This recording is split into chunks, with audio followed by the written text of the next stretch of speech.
Yes. And he said he's playing in both of the doubleheaders.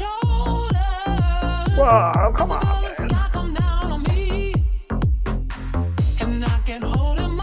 Say that again, Club. Deal.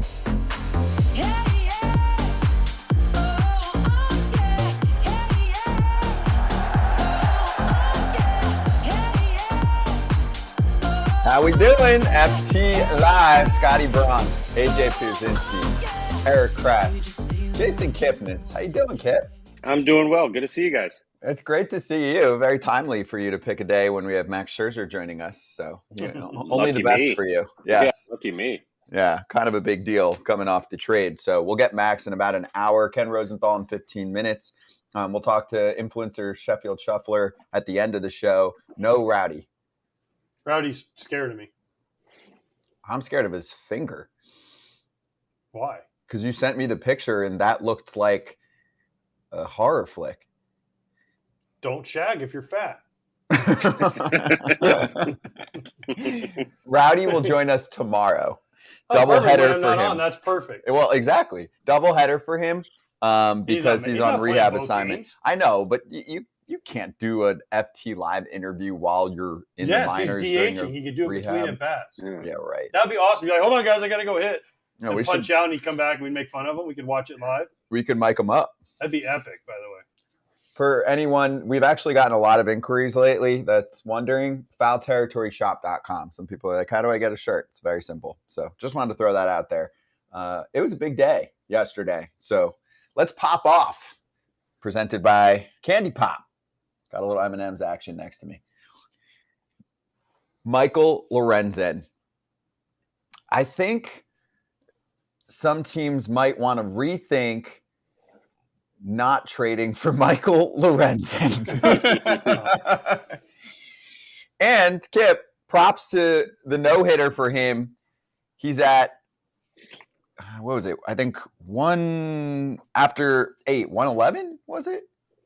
And ends up with 124. Some managers wouldn't let him go that deep, perhaps, no? Not always. I think you're kind of getting into that sweet spot of the season where I think everyone's arms kind of built up and about as good as it gets in terms of endurance, though. So I think if there's ever a time to really go for it, he picked the right spot. You got to let him go there. This isn't a young kid. This is a veteran dude. Of course. You should be fired if you're a manager and you don't let him go. Okay, so Clayton Kershaw, when he was perfect like opening day through 6 innings, should Dave Roberts been fired for taking him out? Yeah. You're stupid now. He's been stupid. I'm saying in this situation, he's a veteran guy. Yes. He was cruising. Yeah, let him try it. This is the only shot he might ever have at throwing a no-hitter, and he did it. It was all in Vans, his white Vans, too. Those are awesome. He's begging for a new pair. There's still enough time, too. You can give him a start off or something if you're making a playoff push or something or getting ready for the playoffs. So there's still time on the back end behind it. Yeah, and the Phillies they have 2 off days next week. But the Phillies are also good. The Phillies are in. The Phillies are in. There's the Vans, by the way. Which going to the Hall of Fame. Does he actually have a sponsorship with them? And one of the FT fans asked me on Twitter yesterday if he's the only one that wears Vans on the field. Yes. He's the only one. I don't think it's a sponsorship. I think you can just send in shoes to different places and get cleats put on the bottom of them. Oh, okay. Well, they should actually make it official because they've gotten a ton of free marketing out of him over the past year, especially. His stuff went viral with us earlier this year when he was saying how he's wearing Vans. And I tweeted at Vans and said, let's go straight to the source. Is he the only one wearing? And they've just been big leaguing everyone. So Vans. Well, they're loving it. They don't have to answer because they got a pair in the Hall of Fame. Yeah. Nobody ever thought there'd be a pair of Vans in the Hall of Fame. Now there is. And good. Listen, that was awesome. The crowd was great. The shots, and mad props to the Philly camera crew, director, producer for showing his family. And they were like praying when he got down to the last out. They were like, please, you could read their lips. One more, just one more. Right? His wife, I think, and his mom right here, the shot, like, come on, please, just one more. They're like, and then Dom Smith hits his pop-up, and then they cut to Lorenzen, and they cut back to his family. They're hugging everybody. They're hugging people that weren't even from Philadelphia. They're just hugging anybody they could get their hands on. It's awesome. Look, the mom's like, oh my gosh, still filming. It's great, though. Good for you, Michael Lorenzen. Good for the Phillies for, again, going and getting a guy that fit for them. And, I mean, they're in the playoffs. I feel like they're in the playoffs. They're going to get a wild card, and they could do some damage once again because they're not afraid of the Braves. Good karma for giving Trey Turner that standing O. Absolutely. They could turn 6-game hitting streak since then, too. Good karma for them. So was one of their rewards. And Liam Castellanos was everywhere last night. That dude's got Nick's the freshest haircut. He is definitely Every going time to the team he is barber. lined up. He is absolutely in the chair while you're trying to get a cut. Does he go to school? Not you, but Yeah, it's summertime. No, it's not. My kids are in school. Not up north. No, Like not the up kids, here. does he go to school? No, we don't do that up north. Oh, We start later. My kids are 2 days in already. Up north, usually around Labor Day, Oh. Yeah, I think. we're when I still was a a few kid. weeks out. Yeah, he's week and good. a half. Keep doing your thing, Liam, and fuck school. No, don't listen to me. Not a baby. What? Not a baby. I'm kidding. You're It's a family program. Hey, You're fine. Castellanos had 2 homers. He hit his 200th, but that was 3rd place in terms of milestones in that game. Obviously, I would say Lorenzen won. Number 2, Wes Wilson had his family there. He's 28 years old. He's a rookie. First plate appearance, dinger. Family in tears. He'd been in the minor leagues forever. That's awesome. Absolutely. What a game. They showed his what a moment. dad jumping up and down, too. That was so cool. Crying. Yeah. I mean, well, think about it. You're 10 20 years or old, whatever you're it was in thinking- the you're minors. Thinking, my kid's never going to make it. And then first at bat, Yahtzee. And He has an OPS plus of 1,177. If you guys were wondering. I wasn't, but that's Yeah, great. that's great. Small sample size. Very sample small. size. Teeny But tiny. how would you, AJ? How would you feel if your son, his first at bat in the big leagues? I don't care if he's in the minors for 7 years or not. Would you cry? Would you tear up? I'm not a big crier. It's hard for me Yeah. to cry. Not yet.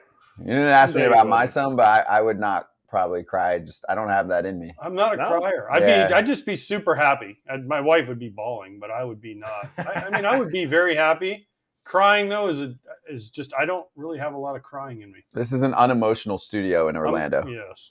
Do you remember the last time you cried, AJ? You don't? If it's I not do. often, I figured you remember.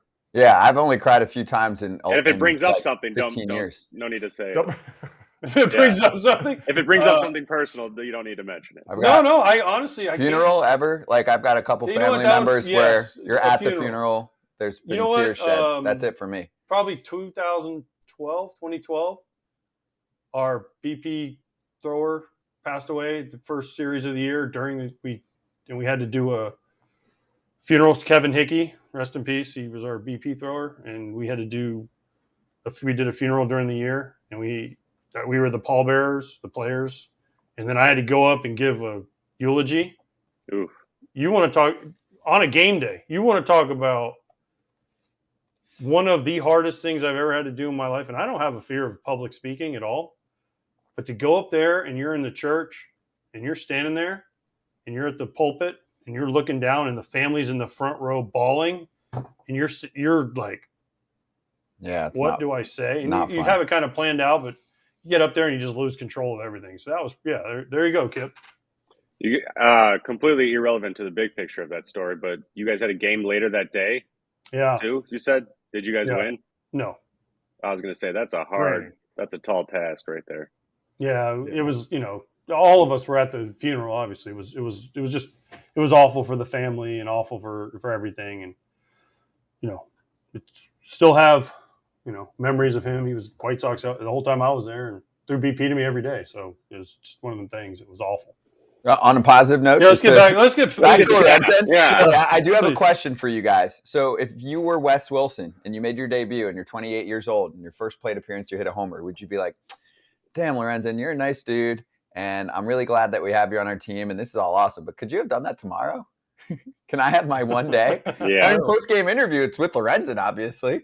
Otherwise, it's clearly with Wes Wilson. Or is it like, whatever, I'm so happy to be here, I don't give a shit. Seriously, though, would you be like, could this have been one day later? There's 162 games. I picked the day when there's a freaking Great. no-hitter. You know why? You can slide under the radar. Do you want to slide under the radar? Yes. Really? If you're Wes Wilson, absolutely. You just want nobody to know you're there. You do your job and you stay as long as you can. Because remember the guy for Pittsburgh? Maggie. He came up and got all the fanfare, and then he heard from him since. A few days later. I don't know. What does that have to do with anything? It has a lot to do with attention. Does it really? Like the attention versus just how he fills a spot on the roster? He may not want it, but if you're a teammate, I guess you want him to enjoy it and soak that up. If you've been grinding for that many years in the minors, you want him to get his flowers on that day, kind of. But I get it. I agree with these guys, though, that it's like you want him to just blend into the background till a further date. He feels fine. He is not it didn't take anything away from what he did. If he's like an attention-seeking horde or something, then maybe. But no, he's got – dude, he played for free yesterday. He had like 15 people in his section. He's going to go hang out with those people. They're going to celebrate it. He's going to get 250 texts from all his teammates from Milwaukee coming up through the minor leagues there. Like, he's tonight's game's going to be boring as hell to him. Oh. You get your first home run and a no-hitter, and you think that's what every major league game's like? Just that kind of spotlight. I told you it was like when my first game was the day when we had McGuire on. I told you told me that on a show my first some big people league might game not was have the seen day that. Mark McGuire broke the home run record. He hit 62 on my first day, and I'm like, dude, this big league stuff's kind of cool. Like this that was your first day? day. First day. I'm like, man, this is pretty cool. Big league. I told Mac, I'm like, hey, man, this is how big leagues are. They just crazy shit happens every day, and then 20 years later, you're like, man, that was pretty special. That was huge, yeah. And more on that later. We'll show a little Legends territory because that episode was awesome. But I just want to point out a few things. Number one, Johan Rojas was a beast in center field. He had 9 putouts. Going and getting it. Dude gobbled up a third of the outs. Crazy. Lorenzen said that in his post-game speech. He's like, hey, I'm just glad Johan was out there. That guy got all the balls. He was just running everywhere, like Kelly Leak style, too. Also, you join a new team. He went 8 innings and really saved the bullpen that day in his first start with Philly. Now you go, obviously, the complete game second time around. He works with Caleb Cotham, the pitching coach, who they were teammates, right, at some point. And also, you joined Real Muto, who's one of the better catchers in the league. Is there anything to any of that where all of a sudden you take a guy who's been an all-star this year and he's pitched well, and now the last 2 days he's pitching like he's a number 1 or 2 starter? Making Dave Dombrowski look really good. Right? Really damn good. Oh, what do you know? Dave Dombrowski does shit. Now, he might not think about 5-6 years from now, but why is anybody thinking about 5-6 years from now? Who knows where we're going to be, right? Aliens might take over. Dave Dombrowski doesn't care. I mean, I'm just saying. We could float off the end of the flat Earth, Scott. We did a lot of complaining. Kip, we did a lot of complaining at the trade deadline because there was 6-7 teams that did 0. And I bet you a lot of them are regretting when they watch Michael Lorenzen right now, because it's not like you had to trade the entire world to pick him up. And that's a great pickup where were the Cincinnati Reds in the running for Michael Lorenzen? They needed him. Were they? I don't know. They needed him way more than the Phillies did. It's a low risk, high reward trade that they made, and so far so good. I mean, it's about as good as it gets so far in the first 2 starts. Let's see how it pays off a little bit more down the road, though. It's a hindsight after a very good start from Lorenzen. True, and let's hear from Rob Thompson, the Phillies manager, post game. Mike, unbelievable, bro. 2 outings here, 8 innings first time, saved our bullpen, 9 tonight, no hitter, unbelievable. Welcome to Philadelphia, buddy. Nice job, Dave. Appreciate it, guys. JT, incredible. You've got me twice. Second time, no. They're hitting missiles, but thankfully they're just to center field. Thankfully they were all to center field, so good defense. But JT, that's incredible, man. Appreciate you. Love you, brother. Love you guys. Thank you for being so welcoming. It means a lot. Thank you, guys. Turn that song on. Love that. Catch your love, Kratz. Yeah, catch your love. Right. Very well respected guy too, Lorenzen. And also, I mean, he'll tell his teammates at some point, if we get in a brawl, I'm going to kick some ass. He's huge. So unless it's Amir Garrett. True, right. That's the only guy that's got him. And one other thing, and then we'll hit our poll. He said he watched all of Nolan Ryan's No-Nos growing up because that was a big goal for him. Was I want to be a starter. I want to Obviously, I have a no-hitter on my resume because he was a reliever for a lot of his career. And he's kind of said, like, he's too nice to say, like, screw that, but he wants to be a starting pitcher. So good for him. Visit cookiepopcandypop.com, enter code FOULBALL for 20% off of all the goodness. Time for our poll question. Scan the QR code on the screen or watchstadium.com/foul-territory. So what would you want to see live out of these options? A no-hitter or perfect game, right? Like what you got from Lorenzen, a walk-off grand slam, a 4-homer game, or your favorite player hits for the cycle. Okay? Get involved. It's a good one. And we'll give you poll results coming up. And Ken Rosenthal's coming up on FT Live.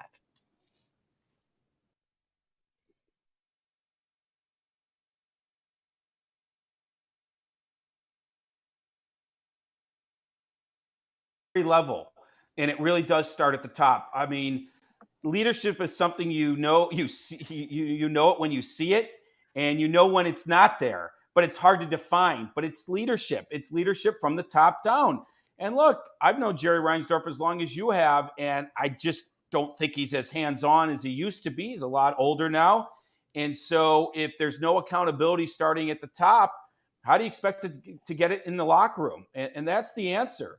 It's a fragile situation there. So anything that takes away from that culture could allow it to explode. So yeah, guys leave for the WBC. They hire a first-year manager who came from a losing organization. Which, by the way, I like Pedro Gafal back in December, January when they hired him. But the facts are the facts. So you have these fragile things going on.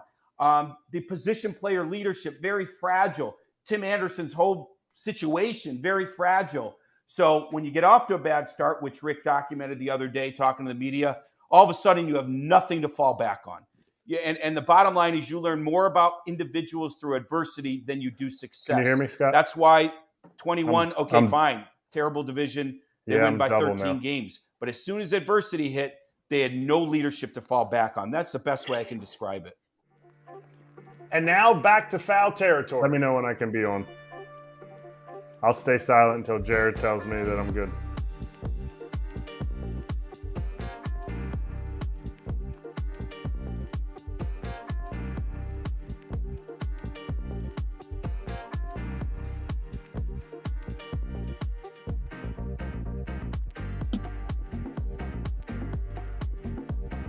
And we'll hear from Ken Rosenthal soon. But right now, we are going to continue on here with FT Live, Charging the Damn Mound, powered by Tiza.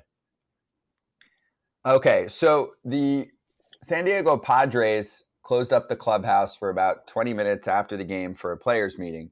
And Manny Machado, this is according to AJ Casabell, who's been on recently, covers the team for MLB.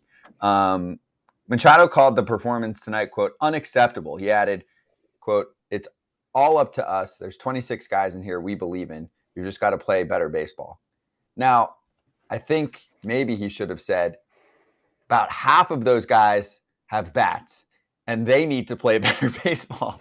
They scored 1 run against the M's. M's have a good pitching staff, but like, to me, there's been many times where either the Padres don't score enough in a game or they don't score in the clutch situations, you know, or they don't come up in the big at-bats where there's a lot of superstars on that team. And I'm like, man, it's just not happening this year. They're losing tight games or like yesterday, 6-1 against, yes, Emerson Hancock in the Mariners bullpen. I hadn't seen him before, and he's a good pitching prospect. But I just feel like this should be a top 3 or 5 offense.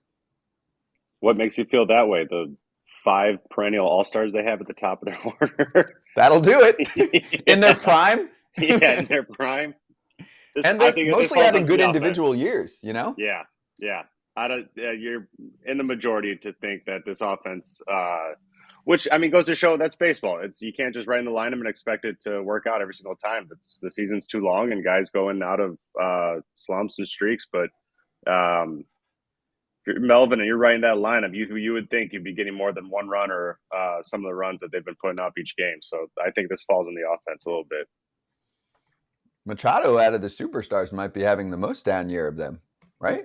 Well, Juan Soto's having a really good year. Remember at the beginning, everyone was kind of like, what is wrong with Juan Soto? He's having a good year. Kim is having a good year. Kim's having a great year. Yeah. Oh my Gary gosh. Sanchez came out of nowhere, having a good year. Machado's Cronenworth's been okay. No, Cronenworth's been bad. No, okay, I'm giving him credit. Okay. Yeah, but okay. he's also not the superstar. Like, no, he's I know, not but expected. Tatis has been Tatis. So, do you know what Manny Machado's OPS plus is when we know league average is 100? 105. 102. 111. Okay. Last year, 157. I mean, he's Last usually year he had a chance at the MVP. right, but it last 3 years, 157, 131, 160. 111. This year, league average is 100. Yes. Yeah. Right. Okay, so there's an old saying Ozzie Guillen used to tell us all the time, and I still think it ranks true right here. Winners win, losers have meetings. Because if you're winning, you ain't having no damn team meeting. And if you're losing, you're having a damn team meeting. So you can say whatever you want about I don't know whose fault it is, but you look through their numbers, no one can figure it. They're plus 56 run differential, which is supposed to be 63 and 52. They've lost 4 in a row. They're 55 and 60. And their acquisitions they've gotten haven't done anything since they brought them over. The pitchers have struggled. The hitters have struggled. But it wasn't like they went out and traded for Max Scherzer or Justin Verlander. Rich Hill is serviceable, right? Yeah, but Snell, Darvish, like, they've got enough star power. They don't need more. But Darvish hasn't been – I mean, he's been okay. Darvish did – he did fine. Snell's been great. He's one of the best pitchers in the game right now. Snell's been great. Musgrove's out. He's hurt though. But he was really good when he was in. Yeah, it's weird because you look at their pieces and their pieces should work, but their pieces for some reason don't work. And this is the chemistry conundrum that every baseball team goes through is how do these pieces not work together? What are we missing? What do we need? And if someone knew the answer to that, they'd be a hell of a GM. True. Yeah, Darvish has a weird career, I will say. Because he's had plenty of seasons where he's below average on ERA plus. Like, you think he's better than he is when you look at him. And last year he was pretty good. His stuff is, 10 years ago was the best stuff I've ever seen. Really? Oh my God! When I caught him, it was like, this dude should never give up a hit. But why did he? Because he would fall behind and he'd try to strike everybody out. Mm-hmm. He's changed a little bit and he's throwing more fastballs. Like the whole thing when I was in Texas and they're like, please get him to throw more fastballs. And I'd be like, fastball. He'd be like, slider, cutter, slider. And I'm like, dude, you got to throw some fastballs. Because eventually what happens is when he would face good teams, they wouldn't swing at the sliders. Now, bad teams he could mow through.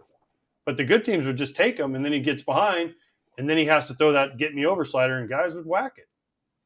I'll give you. He got his strikeouts. He threw 100 pitches in 5 innings. Okay, so in 2019 with the Cubs, 3.98 ERA. I'm going over his seasons where he pitched a lot, right? Seasons where he had over 100 innings, right? 2019, 2021, 4.22, 2022, 3.10. This year, 4.19.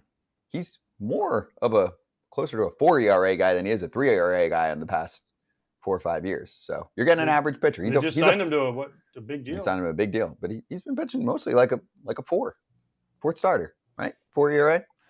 Darvish isn't why they're 4.5 games out. Well, why? What's going on? Why can't they consistently either put a win streak together? And why does it feel like, to me, the run differential, and I hate run differential. It feels like they'll win a game. They'll lose a tight game to the Cardinals, like 4-3. Then the next day they beat them 10-1. Then they'll lose another one, like 2-1. You're like, what is this offense? That's what it is to me. I know they've had bullpen issues. Their bench has been crap. But to me, I look at the superstars. I'm like, Mookie and Freddie can carry the team the whole year. And then you've got the role players. Why is that not happening in San Diego? Again. Well, crickets. Yeah. Welcome to baseball. Yeah. Chemistry. Chemistry, the parts don't fit. It's a weird thing, baseball. It's really weird. I mean, why people look at certain teams before the year and say, man, this team should win the World Series. And then they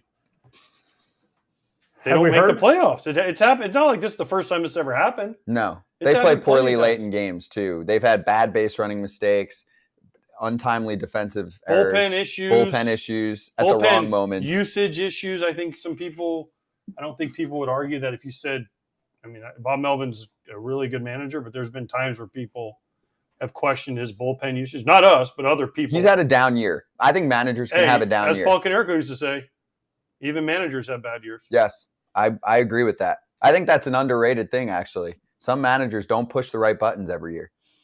Have we heard stuff about chemistry? Like you guys kind of glazed over it. I mean, every time I've heard something, we'd have somebody on the next day and they're like, no. And I mean, Yes. no team, even with like the White Sox, nobody was saying it out loud until they went away. It's hard, guys know when you're in there, it's hard, man. You better be okay being hated by 24 other dudes if you're going in there. If you come out while you're playing there and say, man, this place sucks, man, these guys are a bunch of assholes. Like you're gonna have 24 dudes waiting for you. Yeah. Didn't Ken mention, we can ask Ken. He mentioned at one point that he'd heard some things, but had nothing that he could like confirm with multiple sources. So, Ken, he's not going to report something without guys telling him on the record, even if it's anonymously. So let's step aside then. Ken's ready to go. So we'll swing back on Stadium with the great Ken Rosenthal, our insider, joining us next on FT Live. We'll ask him about that. We'll ask him why the Baltimore Orioles are trying to reject or swipe whatever the wrong way is on Camden Yards, which is insane to me. We'll get to Philadelphia. He thinks Philly's soft now. A lot of good stuff. Good heat from Ken coming up on Stadium. Oh, and use the discount code FOUL, F-O-U-L, for 20% off your first order at TizaEnergy.com. If you're a dipper, get off of it and use Tiza. If you're not and you want energy without any of the BS, Tiza is where you got to go. Okay, stay hot on your CTA.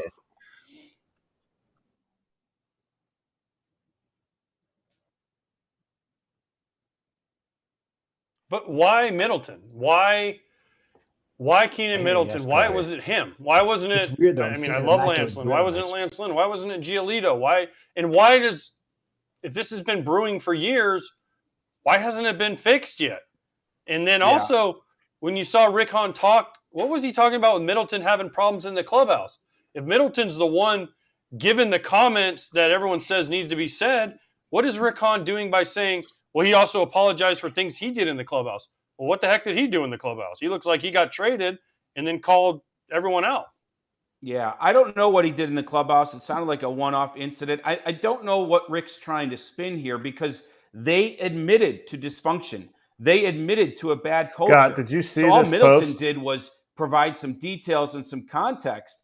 Like, I truly feel like, AJ, and you might know better than I do, there are people in that organization, just like the former players, that are not upset this thing went public. I think they like the idea of sunlight being the disinfectant. And now that it's public, what do you do to change it? How do you address this thing? So I just feel like, why Middleton? I don't know. Because he's an outspoken guy. And who wants that kind of heat? Most players don't want it. I give Middleton credit. He didn't back down. I mean, they traveled to Chicago after he said those things. It's amazing. He's in town here where I'm based. And he had to, face the music, so to speak. And he stood by those comments. So I just feel like Lance Lynn, Joe Kelly, these guys probably don't want the heat. But I'm not going to name names to the guys that, told me privately that they were glad this happened. But you can guess who they are. It's a lot of former players over the last couple of years that are like, this was dysfunctional, and it predated Pedro Grifol, and apparently Grifol didn't help matters. And now back to foul territory.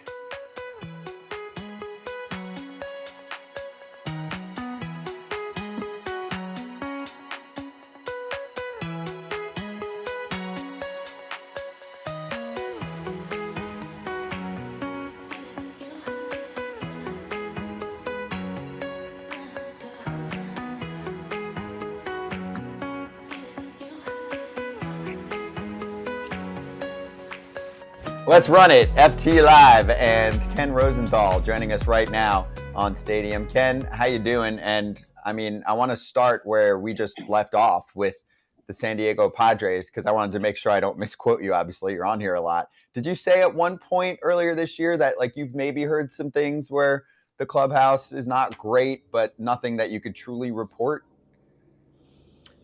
I've heard various things about that clubhouse throughout the season. Up, down, this, that. I don't know exactly what's going on there and what has gone on there. I saw Juan Soto's quote from last night basically saying they quit on the series. I'm paraphrasing. It wasn't exactly that way, but that's essentially what the gist was. They've had a number of team meetings, players only, and it just seems that for whatever reason they cannot get it going. Now, I can say this with some confidence, having covered a lot of losing teams in my career. When a team is losing, when it's going through what the Padres are going through, underperforming, well below expectations, there are going to be some things going on in the clubhouse. So I'm confident there are some things going on in the clubhouse. I just don't know exactly what they are. Okay, so let's swing it to Philadelphia. Main event from last night. Michael Lorenzen with the no-hitter, and we can get to the trade component in a moment. But let's start with one part that I left out from the top because I wanted to save it for you because you've talked about it on Fair Territory and wrote about it in The Athletic. Are Philly fans getting a little soft? Like they suddenly love their ball players. You're new, you're struggling. Let's standing ovation for this guy. And Lorenzen pointed it out. He's like, I've never seen a crowd like this. And he referred to the Trace situation from the weekend. Well, on Fair Territory and in what I wrote today, I was having a little fun. So let me give you some background. I went to school in Philadelphia, and I also worked there, or actually right outside was where I lived in South Jersey for a couple of years. So I've got a good familiarity with the city. And what I wrote was when I was in school, once drove to the vet, the old vet, with New York plates, going to a Giants-Eagles game, and people were throwing stuff at the car. Early in my career, I covered a game, one of the first baseball games I ever covered for my paper in New Jersey. They sent me on the day that Mike Schmidt took the field in a shoulder-length wig and sunglasses because he had told a Canadian reporter that the Philly crowd was a mob scene, uncontrollable, beyond help. So those quotes came out. He knew he was going to get heat, and he took the field like that. So what I wrote was, that's the Philly I know. This Philly with giving standing ovations to a struggling $300 million player, that is a bit out of character. Last night, much different. Guy's throwing a no-hitter. Of course, the fans are going to be on his side. But I was just having fun with it. And, hey, I even go back to last year when I wrote that I didn't think firing Joe Girardi would solve the Phillies' woes. Obviously, that was proven wrong. Philly fans, from the moment that came out through the end of the World Series and to this day, still give me grief about it. All well and good. Hey, they were right and I was wrong. So the Philly I know is this rough and tumble, demanding place, and now it seems to me it's a little softer. Ken, the trade obviously for Lorenzen pays off, but they did it last year. They made some smaller moves that got them to the World Series. Is Dave Dombrowski not getting enough credit as the GM that can go into an organization? Yes, he destroys the farm system, but he also gets you to World Series, and he's won a few. From the Marlins, he didn't win in Detroit, but the Phillies he got there, the Red Sox, right? Is he the best at this, and does he deserve more credit, or are Philly fans going to be booing him soon? Actually, AJ, it seems to me that he gets a lot of credit for doing just what you described. He can get a team to where it wants to be, whether it's the playoffs, the World Series. Obviously, the World Series title is the ultimate goal. He is excellent at that. He knows how, in the words of one of his former assistants, how to top off a team. And he does that at extremely high levels. He is a winner. Now, yes, it can disrupt the farm system. That's sometimes the price you pay. But if the goal is to win the World Series and you want to hire one executive today, I would say that Dave Dombrowski would probably be the guy you hire. I would expect that he's going to the Hall of Fame, and deservedly so. So, does he get the credit he deserves? Maybe not, because GMs generally don't get that kind of notoriety, but he certainly deserves it because he has done that, done it repeatedly, and won it in a number of places now. Well, Dave is technically the president, not the GM, so you can't take Sam Fold's title away from him. I apologize, Sam. Yeah, Sam's upset about that. But is this how other teams should have acted at the break? Like, we call for, even Scotty B said, hey, this trade deadline was kind of meh. We call for these big splashes. Should teams know how to supplement, or do you think other teams tried to supplement and they just didn't get this much immediate success out of it? Angels. Well, part of the problem was the supply of quality players was so limited. And invariably, in that kind of situation, some teams are going to get shut out. Now, what's interesting about this deadline so far is that some of the teams that didn't do much have been okay. The Mariners traded their closer. They're doing really well. And then some of the teams that have gone all in, the Angels being the classic example, they have not done okay. And we've seen this variance occur, and it kind of leads you to a nowhere place when evaluating the deadline. Some teams are better off doing what they did, and some teams are better off having done nothing or even sold. It's odd, and it's kind of hard to put your finger on. Now, the Cubs, if you look at them, they decided not to sell and went out and bought Candelario and the reliever, Cuas. They've done better for it. I know they just lost a series in New York, but they have been where you'd want to be as a buyer. So it's kind of hard to judge just yet where these teams are. I mean, the Padres bought and it hasn't worked. It's 2 weeks since the deadline, not even 2 weeks. Let's see how it all plays out, but there have been some odd things occurring so far. Seattle, to me, is maybe the oddest. That's a team that you trade your closer, you don't really do anything else. You would think that's a problem. Now, I know they got some guys from Arizona they liked, but yet they've continued on what really started about a month ago. Some much better play. Cincinnati did not do enough. Well, they've paid for it. Miami did quite a bit. They were struggling for a bit. It's hard to know. Okay, so on the topic of odd, I'd like to take us to the Orioles and not the broadcast situation. That's been covered at length on this show.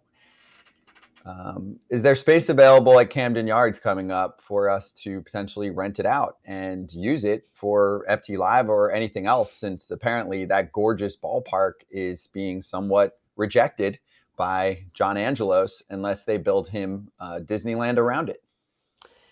Well, Scott, the way the situation works right now is they have a lease and it expires December 31st. They've yet to negotiate a new lease, even though at the moment that lease is completed, they are going to get from the state of Maryland $600 million. You would think that might be enough, but John Angelos, who is the managing chairman of the Orioles right now, and the governor of Maryland, Wes Moore, have talked about, both of them have talked about, doing in the immediate surrounding area of Camden Yards kind of what the Braves did in Atlanta. The problem is the land for that does not exist. And maybe you could do some little things, maybe build a garage in one of those parking lots to create more space. You have vertical garage going upward, and maybe there's more room somewhere else. But it seems to me that that's a real problem. And John Angelos has been pretty clear he'd like to replicate the Battery Atlanta. He wants to do some things around the ballpark to enhance the whole experience. He wants to make money like the Braves are making money down there. I don't see, from what I've been told, how that is going to be possible. It certainly is not possible in the same way. The Battery Atlanta takes up 60 acres. There's not 60 acres around Camden Yards. It's in the middle of a city. So what he's holding out for is not exactly clear. What he wants out of all this is not exactly clear. But I will tell you this. There aren't a lot of professional sports teams in this country right now that are getting $600 million in public money and having that available to them merely by signing a lease. The Ravens had the same deal, the NFL Ravens. They signed a lease in January, I believe, a long-term lease to 2037, and they got their money for stadium upgrades. That's what the $600 million is for, ballpark upgrades. I don't know where this is going. The reason I wrote what I did yesterday is because I hear that it's not going smoothly, despite the governor and John Angelos repeatedly saying all is well. If all was well, that lease would be signed by now. It's August. They've got till December 31st. At one point, John Angelos had said he hoped to get this done by the All-Star break. That is not happening, has not happened. And everyone around this situation does expect it to get done. But if you followed the Angelos family over the years, both John and his father, Peter, of course, the owner of the team for so long, he's been incapacitated since 2018. These guys can protract negotiations like few others. And it seems that that is what is going on. Okay, in your article, you said, like, there's some, like, Angelos had given to Moore's campaign. I think it was Moore's campaign. Yes. And also to the Democratic, kind of like a fund that also funded Moore's campaign. Doesn't there seem to be a need for a little more transparency? Or am I just asking for wind here? Am I grasping at straws? Because it just doesn't seem like there's enough transparency ever with Angelos, but Well, in like a stadium situation. in this case, Erik, I just pointed that out in the article because it shows the relationship between these two. And they have a close relationship. Now, those numbers are accessible to the public. It's not as if they're hiding them. The $6,000 that he gave to Moore's campaign is the maximum allowed under election law. So, from that perspective, I don't know that anything's being hidden. But the point I made in the article is I don't know that Wes Moore is going to undercut John Angelos publicly, if indeed there are problems behind the scenes, as others have indicated, when John Angelos was a campaign donor. Hey, Ken, do you feel like this is a trend in Major League Baseball? I've heard about this where owners are essentially jealous of the Braves. It's worked out so well. They basically buy all of the land around them. You create a mini city. And I don't know all the details here, so I could be a little off, but whatever. You can take losses on buying things and take losses on the team and then split it up. There's a lot of fancy business work to be done here and a ton of money to be made. So every owner is looking and going, I can create a massive new revenue stream. The Cubs have done this to an extent too, and it's a much nicer area. Cardinals. Do you feel Cardinals? Yes. Do you feel like that's a trend and that's a jealous owner here? Also just seeking out an opportunity where he can perhaps not only make his franchise a lot more money on the short term, but eventually you figure hopefully he sells. The Johns both hopefully sell Fisher and Angelos someday to save us all. So do you feel like that's a business thing going on in this sport in particular? Because you have more volume in terms of baseball games? Yes, and I don't know if jealousy is the right word, Scott, but an owner in Baltimore sees an owner in Atlanta doing what he's doing, or what they are doing. It's a Liberty Media entity that owns the team. And sure, they want to duplicate exactly that experience because it does create a lot of revenue. And in Baltimore, I will say this for John Angelos, he does have a feel for the city, does have a desire to make the city a better place, and it's gone backwards a little bit downtown in recent years. And that's part of his motivation. There's no question about it. But does he want to make money? You bet he wants to make money. And you mentioned the Cardinals. They've done it. The Red Sox have talked about revitalizing the area around Fenway a little bit, if I'm not mistaken. All teams would love to do this. Sometimes it's achievable. Sometimes it's more difficult. It just seems to me from the people I've spoken with that around Camden Yards, unless you give the Orioles those parking lots to build on, which the state is not going to do, the Ravens have rights to those parking lots as well. I don't know how this gets done. Ken, question for you, because we're talking about this, and I live in Chicago, so I'm familiar with Wrigleyville and all the bars and stores around Wrigley that the Ricketts family has put up.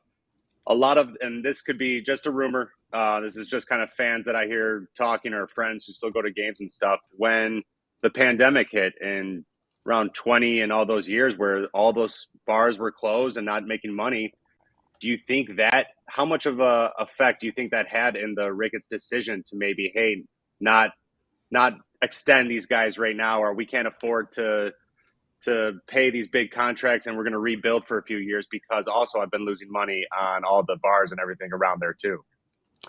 Well, at the time, during the pandemic, I believe, or maybe shortly after, Tom Ricketts was quoted as saying the losses that the Cubs sustained were biblical. Yeah, yeah, Biblical. yeah, or just him. Right. The Cubs are doing just fine. All major league teams now are doing just fine. You cannot promote how much your attendance is up every week, which baseball is doing, and rightly so, and say that the sport is in financial trouble or that you're in financial trouble as an owner. No one is going to buy it. No one should buy it. No one ever should have bought it.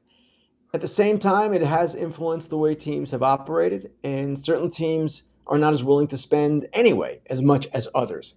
And I'm excluding Cohen from this conversation because he's on another level. The Cubs are in a position where they've kept their team together. They've added to that team. And now in the offseason, they will again be under scrutiny because it is time for them to go forward. Time for them to take the next step to becoming not just a contender, but a potential World Series team.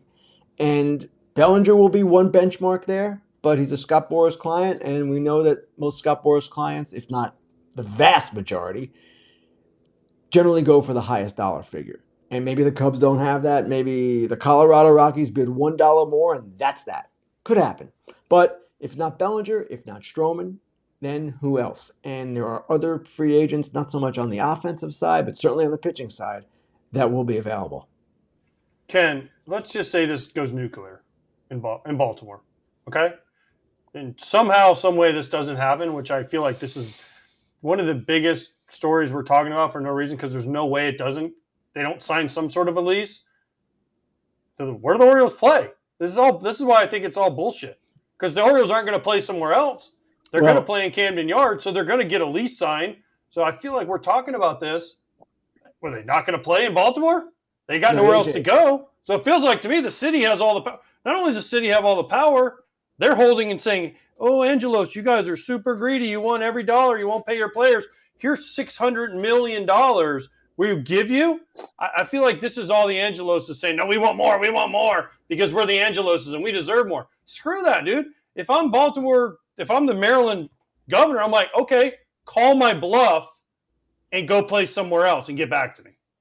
AJ, I'm glad you raised that point, because in the article, I believe it was the second paragraph, I said no one expects them to leave. And let me preface all of what I'm about to say with this comment that because of the Colts leaving in 1985, that city is still kind of scarred. Now, younger people don't remember, of course, it's almost 40 years ago, but I worked there for a long time, and that is always on people's minds. So that is why this gets people nervous, fans nervous. But at the same time, there is almost no doubt that they will stay in Baltimore. The commissioner, Rob Manfred, has said repeatedly, he said it at the winter meetings, and he said it again at the All-Star break, that team is not leaving. John Angelos has said this team is not leaving. That Fort McHenry will be standing as long as this team is here, something along those lines. They're not leaving. And I agree with you. Your basic point, he lacks leverage. I don't see where he is going to be able to stomp and kick his feet and raise heck and get what he wants here. He may get some of it because it might be in the city's and state's interest to develop that area if they can do it. But absolutely, he is really operating without much leverage. And that's going to factor into this whole thing. And ultimately, I agree with you, AJ. It's all talk right now. It's all smoke. But the fact that we are less than 5 months out and there's still no lease, well, it's a story for sure. And you wonder just exactly how this is going to turn out. Yeah, that's good stuff. One comment from our chat, TJ said, Cardinals, Braves, Cubs, they're real estate companies with a baseball team. It's clever. Good line. Every team, listen, I think every team you ask, they want to be if they're they not. all want to be it. You think, listen, I know for a fact the White Sox would love to develop around whatever it's called now, guaranteed rate field. Yeah, there's a lot of nothing because around there. But because of the way it's zoned, they can't. Yeah. There's so many hurdles you have to jump over. And the Braves were smart. We played in Turner, and they're like, our fans are in North. Most of them drive through the city. Oh, there's, 60 acres they bought? And they paid for it and said, we're going to take these 60 acres and make what we want. They built a city, and it's awesome. Them and the Cardinals, and then the Cubs have done a great job with what the land they had. Mm-hmm. So give these teams credit. Yeah, the other owners are jealous. Why? Because they didn't fucking think about it. You're right. And for everyone else, because we got to go, you can Google Artie Moreno and what he tried to do out there. Have a good time with that. Ken, great to talk to you. A little biz talk this week. I like it. We'll get you again next week. Thanks, guys. Thank you. That was fun. I like that. I mean, I worked for the league for a long time. I never get to talk like that. So it's cool to go over the business side of what's going on here. You're an Orioles fan. You should know what this business is made of. Fair Territory with Ken Rosenthal every Monday on YouTube, Spotify, Apple, if you want to listen to it. It is fantastic. Make sure you give a little watch on YouTube. We will give you our picks coming up, and Max Scherzer joining us in about 10 minutes on FT Live.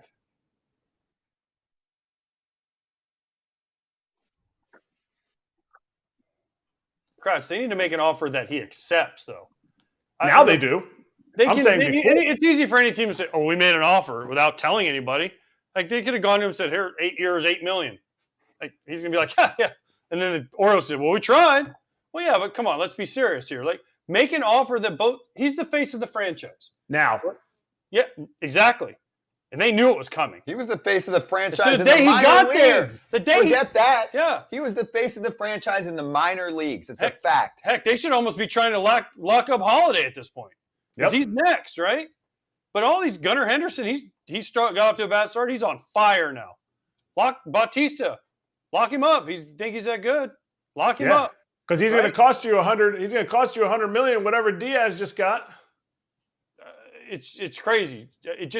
It's crazy to me that we haven't heard one peep out of the Orioles saying we've signed. What are they haven't signed anybody. What are they allowed to say? We signed insert player. We're in the middle. You know how pumped up. I don't know what you're allowed to say in Baltimore anymore. But they're defaming the team. I'm suspended. But you know what I'm saying, right, Kratz? Yes. Like think about how excited the Oriole fan base is already going crazy. Think about how excited they'd be if, in the middle of this race where they're running away with the East, they came out and said, we signed Gunnar Henderson to a 8-year, whatever, 120 million. Andres Jimenez deal. What did he sign? 8 years, 108 million? Yeah, I'll give him 120. Like Boom. Okay. They'd be like, oh my gosh, we're actually going for it. And then they said, oh, we signed Adley Rushman to 8-160. What Buster? And then you eat up their free agent years. And then it also makes those dudes easier to trade because they know what their salary is. And now back to foul territory.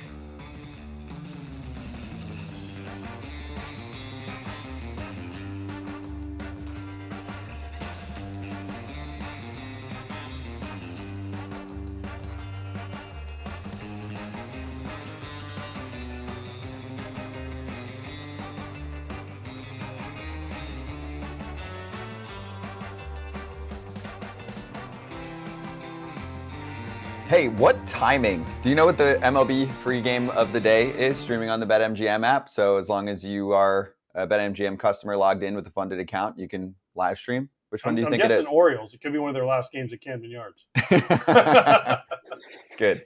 Nationals, Phillies. Oh. A little follow-up. There it is. Boom.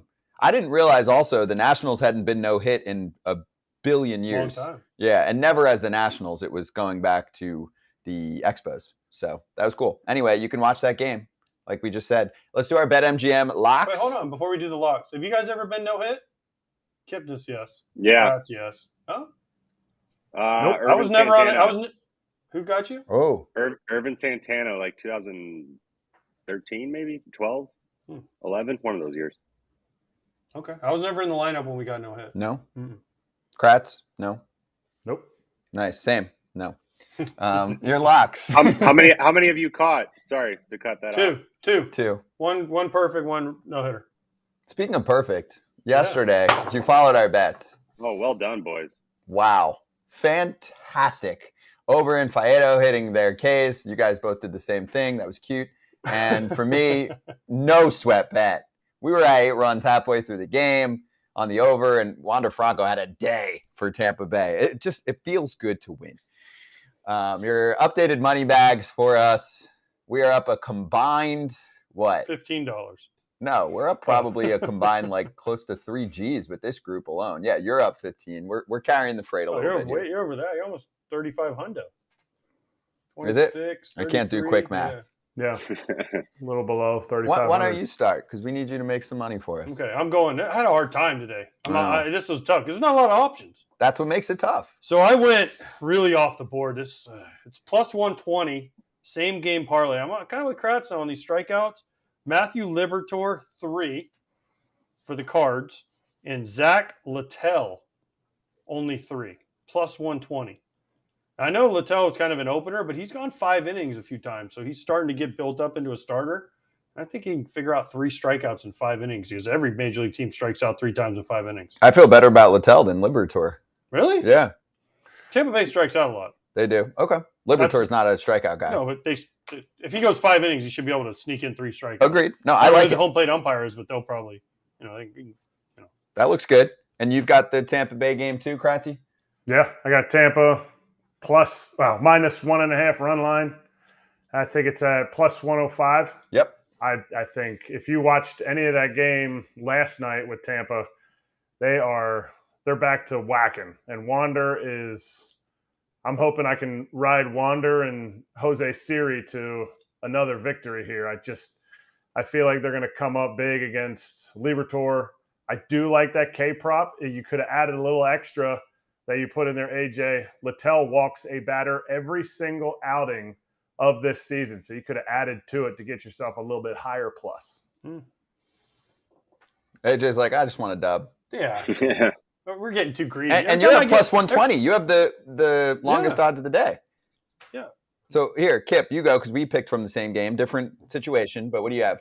I went in the Dodgers-Rockies games. I got the Dodgers scoring over 5.5 runs for, let's go $300 for minus 110, I believe was the rate you could get for that kind of. Yep, it is. So 330 to win 300.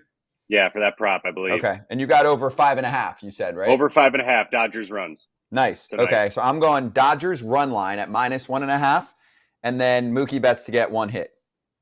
I could see the Dodgers offense continue to flourish against Ty Block. They've won 4 games in a row. It was the run line, the regular run line was 2.5. I was like, that's a little much for me. I'll take the 1.5 with a Mookie hit. He was hitless yesterday. Before that, he had an 8-game hit streak. Sitting righties and lefties pretty equally batting average wise. He's actually got a lot more pop and on base against lefties this year. So anyway, and that's blocked just to start the game. So check it out. He hits everybody. He does. Exactly. I feel pretty good about this one. And use the code FOUL on the BetMGM app. Sign up and deposit into your newly created account and go to BetMGM.com or the app. The app's better. Why not? If you're an app person on the go, place your first bet offer, receive up to $1,000 back in bonus bets. If it loses, if that happens, your bonus bet will be available once the wager is settled. Always bet responsibly. Gambling problem or concern, call 1-800-GAMBLER. And like we mentioned before, we are coming right back on the Foul Territory YouTube channel with the great Max Scherzer joining us. Can't wait. Got a lot to dig in with him. Yes, we do. He got traded, 2 good starts. He's got 11 wins. I can't wait to ask him if wins mean No, something. don't waste his time talking about that. Don't waste his time talking about that, please. So hour number 2 will include Max. We'll get into it with him for a while. And if you're in the Foul Territory YouTube channel coming up in 10 seconds, if you have questions for Max, let us know. We'll see you on there.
So I can be free. I take the weight on my shoulders. I feel the sky come down on me, and I can't hold it much longer.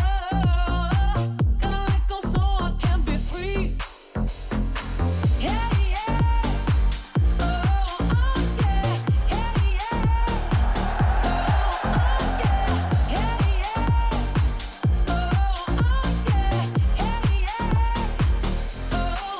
Let's run it. FT Live, Scotty Braun, Jason Kipnis, Erik Kratz, and AJ Pierzynski.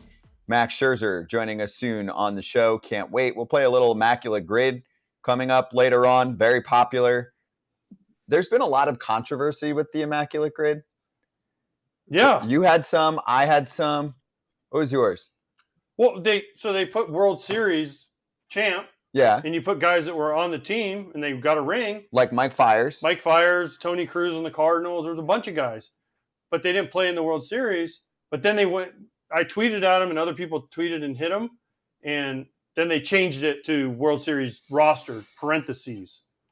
Well, it doesn't make them not a World Series champ because you still got a ring. But now they clarified. Yeah, they're but you quick to adjust. But after you've already typed it in, then you don't get another guess. Yeah, you only get one shot at this thing. What would you like them to do? Be better. They are adjusting, though. It's a new game. I understand, but start with World Series roster. It was the one about. Remember the one I had a thing about me. It was 300 hitter, and I put my name, and they said no. And then they said, oh, it has to be qualifying. Well, then they changed it back to where it doesn't have to be qualifying. So which one is it? Just be better. Just be consistent. Yes. I want to add minor league teams. Yeah, they will. They can do that. I mean, they can do whatever they want, and they definitely have it hooked up, like on BBRef. The biggest problem... Minor league teams don't count. What do you mean? You can have a minor league immaculate grid? You can, for people that are into that. If you played in that organization. No. It's big leagues, bro. Okay, so the one other problem that I had, Kratz, so we put the grid that we did, it was the day I was with Brock Holt and Adam Jones last week, okay? We put it up on like TikTok and in Instagram and all these spots, and it got a lot of hits because there were also a lot of complaints from people in the comments like, oh, Braun's a phony, he's cheating. I'm like, dude, we're playing along with our YouTube chat. They're like, that defeats the purpose. They're all looking it up. I'm like, oh, you could say that about anyone. Someone could show up in the clubhouse and say, oh, I got the best score ever. And we don't know if they looked it up or not. So you're saying you don't trust our FT fans that are playing along with us? You know what I'm saying? And then they're like, oh, you should do it on your own. Like, oh, I'm sorry. Is this costing you money? It's a game for fun. Don't tell me the fucking rules. Dude, somebody hit me on Twitter. It was like, we do this with my friends every day. And we have a bet on it. And he comes up with these crazy scores. How do we prove he's cheating? I'm like, well, unless your ass catches him cheating, you just got to believe him or don't be friends with him. Don't play for money. Yeah, just play for fun. This is one of those situations, Kip, where like somebody could be looking up. You could be getting all your friends in middle school. Like, oh, they come in, they're going to do it at lunch. And the dude already looked at it at 8 a.m. No, it's not that serious. It should be just for fun. Thank you. I mean, some angry trolls on TikTok being like, you guys are cheating on the grid. Shut the fuck up. It's a fun game. I thought that was ridiculous. Plus, it's offensive. I'm backing up our FT fans, and they'll say it right now. You know who you are in the chat that played along with us in the grid last time. That's offensive to them. They're playing along with us, and they're looking at us, and they're giving us options. Did you guys ever play Words with Friends? Not me. Yeah. So we used to have a big thing with a team. I'm not going to call the team because some people will be able to figure out who it was. I'll just say I had games with coaches, a certain coach, and I walked into the coach's locker room and I could see over his shoulder on his iPad and he was on a cheat app, and I was like, "What do you got there?" Oh, this isn't our game. This is my other friends. We're allowed to use that the cheat app. I'm like, oh. And you played against him? I'm like, I think that was the last time I played against him. Because I That'll was do like, it. dude, come on. And I'm not. Were you guys betting on it? We had dinners and stuff over we do like 10 games or whatever. Friendly wagers. Yeah, just nothing major, but still, it's like even if we weren't betting on it, like, come on, like, what do you get out of it? Steak dinner. I beat him in Words with Friends. Yeah. Yay! Steak dinner. Medium rare T-bone is what I get out of it. And also, was this a manager or a coach? Some coaches do not get compensated very well. I said coach. So? Ozzy's not playing Words with Friends. It wasn't Spanglish with Friends. It's starting to make sense. It's starting to make sense. It's a coach. You know what I'm saying? Yeah, I mean, come on, dude. I mean, listen, if a player takes a coach out, the player's buying dinner every time anyway. It's not like the coach is buying dinner. Even if you don't take him out, you see him at the restaurant, you better buy him dinner. Yeah, I mean, that's how players do things, Scott. Oh, I get it. Trust me. I'm very gracious. I buy dinner for a lot of my friends and fam. That was kind of an unspoken rule, or maybe you got spoken. If you see the coaches out, you buy them a drink and you leave. Wasn't that the? You can't be in the same place. Yeah, you got to leave. So if they come in there, you buy them a drink and see ya. Is that true? Yeah. It was just Umpires? like, yeah. Umpires too? Don't hang out with umpires. Yeah, No, I'm saying you buy him a drink though. You buy him And a then drink. you definitely leave. Is that allowed? Off the record, you buy them a drink. On the record, I don't think where Scott was going. I don't think they're not allowed to take gifts or accept gifts or whatever the rule is. Oh. It's just like, oops. I've gotten so many umps drunk. That's why you got to leave. You can't hang out. I did not say that. I'm trying to cover fast for AJ, but I didn't say that. I did not say that. There's nothing like a hungover ump. Wait, how many no-hitters did you catch? Yeah. Mark Burley apparently bought Erik Cooper, God rest in peace, because he did his no-hitter and his perfect game. And they had After the same the fact. number. And he was number 56, and it was the same time, and it was the same. It was like unbelievable. I'm going to have to watch that back on replay. Yeah. All right. While we have a sec waiting for Max, let's get to the Dodgers. They've been on a run, and I want to specifically point out a tweet that I saw from Bob Nightingale that I want to make sure we don't overlook. He said, Dodgers are quite encouraged by the progress made by starter Walker Buehler, remember him, and reliever Blake Treinen, and fully expect them to make their season debuts in September and be part of their postseason roster. Dodgers could be quite scary in October. That's big news. If Walker Buehler comes back, even as a multi-inning guy, I mean, I know you're coming off TJ and all of that, and Treinen obviously has had really good times as a reliever too. So those are good lottery tickets. They look good anyway. They don't necessarily need them, but that's a nice bonus to have come playoff time. The problem I have in Kip, in Kratz, when you make deep runs into the postseason, you need guys you can count on. So for Walker Buehler even to be a long inning guy, because they're not going to know what his recovery is going to be. So like say he throws 3 innings, he might need 10 days, and then they're playing a guy short for the. No, I'm just saying you don't know. What if he comes back September 5th and then he gets a whole month and he builds up and he's basically good to go? Then great, but what happens if he's sore?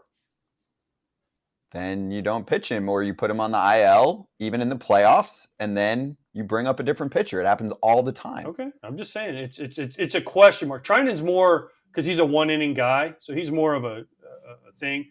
But they're not going to say, "Hey, Walker Buehler, go close." They could, but no, I know what you're saying. They could, but they're not, right? So they're going to have to handle that well, because what AJ's saying is you're going to really want to have Walker back, but you're going to have to monitor how reliable he is and not ruin the chances of him being back the following year. You don't want to re-injure him right away just because you're trying to rush him back for this year. The good news to me, Kratz, is that we're talking about this for the Dodgers, and if neither of them end up recovering the way they want to and they're not ready really to contribute down the stretch, they still could win a World Series. For me, we're talking about Hunter Green and Nick Lodolo coming back for the Reds, in my mind, to save them. And I know I'm picking on the Reds a little bit right now, but it's just starting to come to the surface where I'm like, damn, they needed more pitching depth. I mean, we're going to talk to Max Scherzer soon. The Rangers went and picked up 4 real legit pitchers. And they also didn't necessarily need all 4 of them to be a playoff team and a World Series contender, but that's what you do. Yeah. You need to look at what did the Phillies need extra pitching? Did the Rangers need extra pitching? Everybody needs extra pitching. And if the Rangers picked up 4 dudes, like the Reds weren't, I can't say they weren't in on them, but you have to, I don't know. I believe the moves they made proves that somebody making decisions in the front office doesn't think, maybe we're not as good as we think we are, or as good as other people think we are. It was a great excuse deadline. Number 1, there's not that much quality on the market. Michael Lorenzen looks pretty good. Eduardo Rodriguez the other day looked pretty damn good, and he only had a limited no-trade list. Could have gone to a bunch of other teams. You get all the aftermath afterward. Apparently, some GMs were saying, the Tigers asked for too much. But every GM says that when they don't make a deal? Yeah. They're asking for too much. It's always asking for too much. It's not too much if you want the player bad enough. You go get him. Yep. You think when the Padres went and got Juan Soto and they gave up 12, they gave up a whole minor league team, they're like, well, we don't want that. They're asking for too much. We don't want Juan Soto. Screw that. They're like, Mackenzie Gore, see you. CJ Abrams, see you. The rest of those guys, see you later. We want Juan Soto. If you want a guy public bad statement enough, to save face. Yeah. Mm-hmm. Yeah, they have to say it. Dave Dombrowski. The Phillies gave up Ho-Yo Lee. Ho-Yo Lee. Their sixth prospect in their organization for Lorenzen. Nobody knew Lorenzen was going to go, 8+ innings in his 2 outings, a no-hitter, and, be what he is right now. No. But Lorenzen would have helped that rotation in Cincy. Montgomery would have helped that rotation in Cincy, and some may say, well, they wouldn't trade in the division. That's trash. Cardinals would have traded with anybody that was willing to make a move. And I bet teams were calling the Reds and being like, hey, look, we got some players because we know you have some players. We want some of your players for our player who's going to be a free agent. Yeah, the division thing is overrated to me, especially on a rental, nonetheless. The Mets and Marlins made a deal with David Robertson. We get that a lot from our fans. They'll be like, oh, they won't make that deal because they're in the division. I'm like, okay, there's a difference between Artie Moreno, Ohtani, Dodger conversation and David Robertson and Jordan Montgomery and guys like that. Well, here's my thing. The Angels, they obviously are going for it. They tried to go for it. Yeah. They got Giolito and Lopez from the White Sox. You look at it 2 ways. One, they gave up a lot to get them. If you're White Sox, you're like, man, look how great of a deal we made. We got these 2 guys back. And then if you're an Angels fan, you're like, maybe these guys were overhyped, meaning the prospects sent back.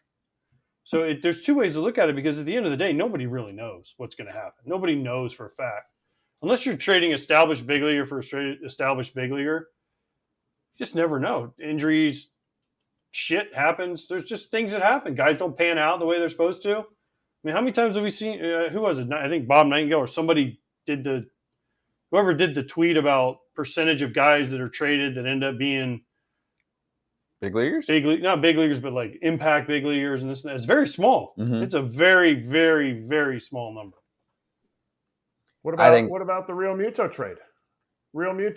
That looked like with Sixto Sanchez, they were like, oh my gosh, this is going to be unbelievable. Now we're 4 years out. The Phillies have been to the World Series. Real Muto last year was the best catcher in the National League. Like, that was in the division. They went for it. Now look at them. Like, I don't understand why teams don't look at it and say, man, this is a guy. We need him for the team. We need him for this team. And the Reds are primed for that. The Orioles are primed for that. And they did the same amount of no-hitters as I've caught. Nothing. You're right. And no, the Orioles got Flaherty. Yeah, and Fuji. So, yeah, no, it wasn't as much as we thought. We definitely were critical of them. But it's at Flaherty's least... been great, though. Flaherty's been great. Right. And it's at least one step better than the Reds and Giants. Did you see Flaherty's quote? What? Yesterday when he pitched? Yeah. No. About he couldn't hear the pitch com for the first time all year. I mean, shot across the Cardinals fans' bow. Wow. Yeah. Yeah, he's like, first time all year I couldn't hear the pitch com. Wow. Think he'll re-sign with St. Louis in the offseason? Probably. That never I mean, Aroldis Chapman's like the only time it's ever happened? Yes. Not the only time, but it's rare. The one other name I'll bring up is Davy Garcia. The Yankees wouldn't deal him for a while. Davy Garcia, he was DFA'd recently. Kratz, you played with him, right? Or you at least spent time with him in spring or something, right? I caught his debut in the big leagues in 2020. Shit. Like that was my EHO. Like they didn't want to trade him because they felt like there was so much upside for him, and now he's DFA'd. I think watching him pitch recently, just this year, it's been, they did him wrong in the organization as a sense of the coaches they had to coach him through being a 20-year-old in the big leagues. But yeah, it's a prime example. A guy that could have traded for whatever the Yankees needed. It would have been a big piece coming off the years he was having in the minor leagues. Didn't do it. Now anybody can have him. Nobody picked him up, did they? Oh, he just got DFA. I don't know. He hasn't cleared waivers yet. Yeah. Well, I'm saying, but if he was on waivers and someone wanted him, they'd pluck.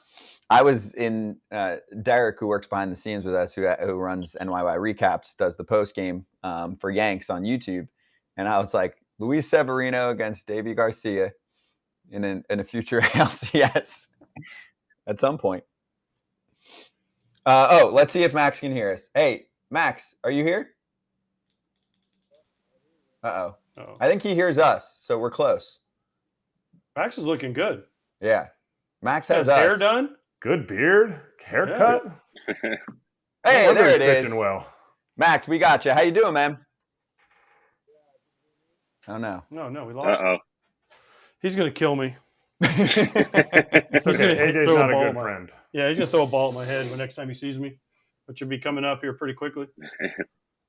We're close. Oh, going his phone? Oh, he's pissed now. Uh-oh. I'm gonna be getting a late text message now. Oh, wow. I've never seen AJ so worried. Yeah, dude, I don't want friends to be angry at friends. Oh, he's a friend because he has a PJ? You're No, we learning. were friends before that. Oh, this was like back in the day. Yeah, this goes way back. Back when he was a Tiger. You guys remember he was a Tiger? Wait, I you were am on the very White well Sox. aware. Yeah. Well aware of his Tiger years, yes. Can you text him, see if he'll go on his phone? Yep. Okay. It's worth one last shot. Okay. Really was looking forward Don't to it. kill me, Max, please. Live on the air. AJ was friends with somebody on another team They said from to back in the try day. on your phone. Wow. Talk about canoodling. Oh, yeah. I thought you're not allowed to do that. No. I didn't say that. You guys are just evil people. No, AJ's. I felt like that's been touched on. Yeah, that's been a topic multiple times where AJ's been like with a guest going, and what's with all the players being friends now and stuff? Like, that's Yeah. my enemy across the line. He's like, well, this they're, was not they're on the enemies. field. But do you want to get Okay, dirty so later? here's the story. Yeah. Can I buy you a Here's the beer story. later? Here's the story. No, I'll give you the story how Max and I became friends. Johnny Damon, friend from high school, was on the Tigers for a year. Max Okay. was there. We both had mutual off days. They were in Chicago. Johnny rented a boat and said, "Come on the boat with us." Max was on the boat. Hung out with Max for the whole day. You guys became friends. Became friends. Who else was on that boat? Drop 'em Johnny? all. You know the wildest part of that story? Did not remember Johnny Damon on the Tigers. All right. That is a mind fuck. I do not remember He that. said it's trying on this. On his phone? Yeah. Oh, Okay. shoot. No good? Do you remember Yeah. Johnny Damon on Cleveland? I do. I remember that more than I remember him on the Detroit. Rays? We're playing Immaculate Grid without it right now. With just Yeah. Johnny Damon for every box. Yeah. It's like Kratz, Johnny Damon. Uh-oh. I think we it's got him. happening. I think it's happening. All right, I let's bet run it Max back. doesn't remember that story of how they became friends. No, I'll he ask won't him. call us friends either. Yeah, I'll ask him. acquaintances. Yes. All right, let's bring him back. Max, we got There you he now. is. Perfect. There we go. Let's go. Is it true? Is it true? Did you meet AJ through Johnny Damon? Oh yeah, that's right. Oh yeah, out in Chicago. See? Would you call him a friend? Yep. See? Yeah, yeah, we Yeah. played against each other a lot of Yeah, times. see? So yeah. Sorry to hear that. Yeah. Hey, listen. I'll say this. I about don't Max see you guys. punched I me can't out. see. All I see is the square. Okay. That's fine. We just need to see you. We need to hear you. Okay. Your We hair got him looks good. perfect, by the way. Oh, good. That's hard for me. I don't have much left. You got a Keep couple fighting, haircuts. keep fighting the good fight. Yeah, you Well, definitely Max, have. Right. You have more You've got haircuts AJ. than Kip does. Yeah, and definitely more than Kratz. You've got AJ, Yeah. Kratz, Kipnis is here, Scotty here. All right, AJ. No, I just want to go in. Max, first of all, thanks for joining us. Where do we start? 2 awesome starts with Texas. By the way, you have 11 wins this year. Scott says wins don't matter, so you feel free to tell him to fuck Team off. wins matter. Team wins matter. No, Yeah. they matter, but it's not the end all stat. I mean, it's not judge pitchers completely by wins and losses. But don't tell me when you show up to the park that you don't want to win. So there's something to it, but there's other things that tell what's a better pitcher. But at the end of the day, what feels the best at the end of a game? A win. It's true. You're looking at me. I said team wins. Yeah, but he's All right, one more on this, then we'll get to the good Yes. stuff. Max, if you don't get a win, right, but you gave the team 8 innings, 12 punch outs, team scored in the 9th for you or something, or say 7, and the team scored in the 9th and you win 1-0. Aren't you just as fired up? Yeah, I mean you are, but you know what? Sometimes I wish everything could be perfect. I wish I could go out there and be perfect every time. But guess what? Sometimes you go out there and you give up 4 in the first, and then if you can hang in there, and that doesn't knock you out, and you actually end up pitching deep in a game, and then your teammates come back. Like sometimes that win almost feels better because it wasn't perfect. So that's what you were doing your first start against the White Sox? You gave Yeah, up 3 yeah. in the Actually, first? yeah, You're like, a good description. I want to see the boys come back for these. So I'm, your first start, you're like, hey, White Sox, here's 3 in the first. Now I'm going to let the boys come back and get me a win and a team win for Scott. And then the second start, you just dominated, you just shoved it up Oakland's ass. So, I mean, that was, typical Max, but it's okay. Yeah, well, Max, I want to know, so you joined this team. Chris Young is the GM, and I know there was a lot that went down to get you there. Just first off, like starting with the present, what is the pitching machine like in Texas? Because they've been pitching well this year, and they've been acquiring other guys that I'm sure you're glad to have as teammates, like a Jordan Montgomery who joined the mix in the rotation. Mm-hmm. So to me, it seems like Chris Young really values pitching, and more pitching. You can't get enough. Well, I think that's everybody across the league. I mean, has anybody ever said we have had too much pitching? So I don't think that comment exists. But I mean, as much as Chris Young's, assembling these arms and bringing these guys in, I also know a thing or two. This is also Mike Maddox. Mike Maddox really knows what he's doing, really knows how to, prepare for a team and a series and how to talk to each pitcher and, where you want to be sequencing and what you want to do with guys. So, you also got to throw Mike Maddox's name in there as well. So who's your go-to guy there? Is Maddox the guy where you're like, yeah, I'm going to listen and hear what he says? Obviously, you have your 15-plus years of knowledge, but is he a guy that you're like, all right, he says something day one, the first game against the White Sox. Are you like, okay, I can hear it, or are you like, piss off, nerd? No, you definitely listen to him. I mean, just like you're listening to your catcher and you're relying on your instincts. I mean, I kind of, between the three of us, you're always trying to figure out what the right idea is and, how you want to, attack a hitter in that specific moment. So it's kind of like who gets two, where's 2 out of 3? I'd say it's more like that. Max, when you're on the mound the first time against the White Sox and Mike Maddox comes out, and he puts his hand on your shoulder and he goes, have you ever, because I saw Joe Nathan do it once, he just don't touch me, as Kratz calls him, nerd. Have you ever just been like, Mike, come on, like, I don't need that? Yeah, the previous 2 years with Mad Dog, I think it's just kind of, I think he has a brain himself. Yeah, he's never touched me on the mound. Really? No, he's never put his hand on me. Wow, because he said he always told me he likes to feel the heartbeat. Yeah, in the pitcher, so that's why he does it.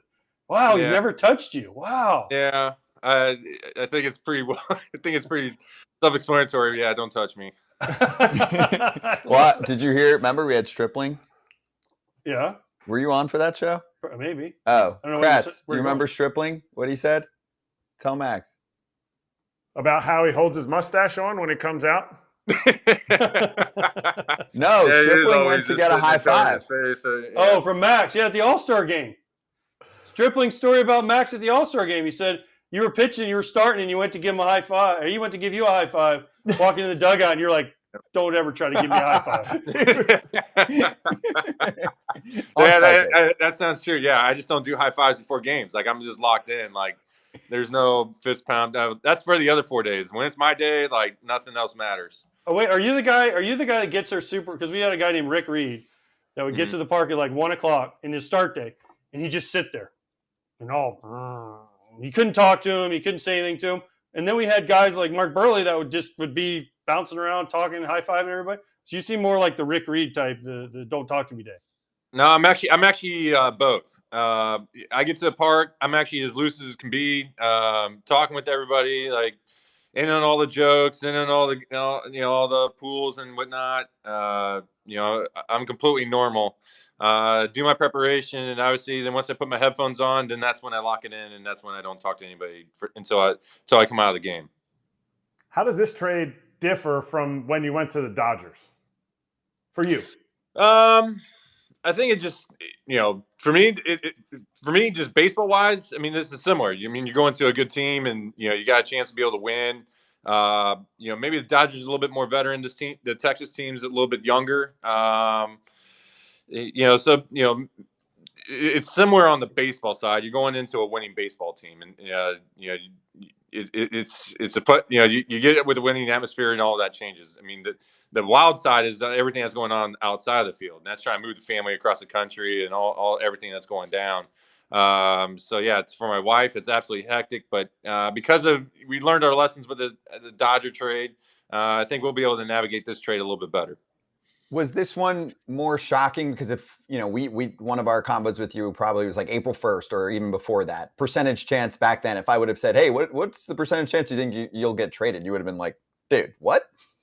Yeah, I thought it was 0, and I even the weekend before the trade deadline, I thought it was 0. I didn't think I was going to get traded or anybody that was on the 2024 Mets was going to get traded. That was kind of like our, the clubhouse. The clubhouse, we kind of everybody plays GM, everybody plays owner. Like what are you thinking? How's the team going to look at this? And you're playing along and thinking along with kind of how the front office thinks. And that was kind of our thought of the clubhouse is that we'd all still be there, but obviously things pivoted, and decisions had to be made because of that.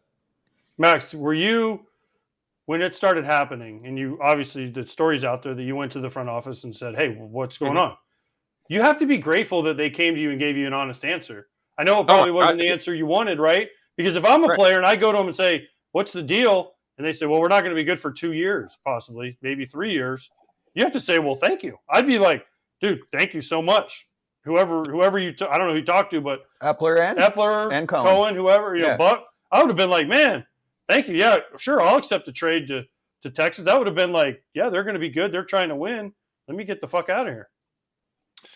Yeah, I mean I was thankful. They were very honest, very forth. I mean, there was a lot more questions I asked, and they were honest, and I thought I was getting a straight answer, and was walking through the totality of the decision of everything that was going to be out there, and it became obvious which way the team was going to go, and the best decisions for everybody involved, and you just that's the business of baseball. It gets real at times. It gets real ugly. It gets crazy at times. But you got to be calm and be able to make that decision. And it happens usually in like 24, 48 hours where you think even in free agency, you're just sitting there in free agency, and all of a sudden you get an offer, and you got 24, 48 hours to be able to make a decision of where you're going to be spending your life, your career, everything, all the decisions that go around it. So.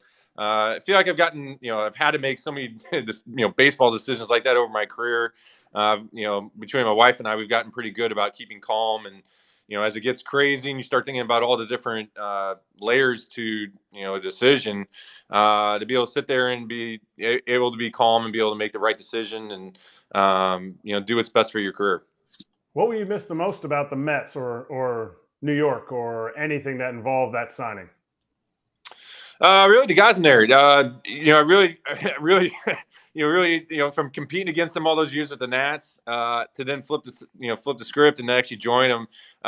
Really got to really like Pete Alonso, Nimmo, Lindor, all those guys there. From competing against them to being a teammate, really got to appreciate everything they brought.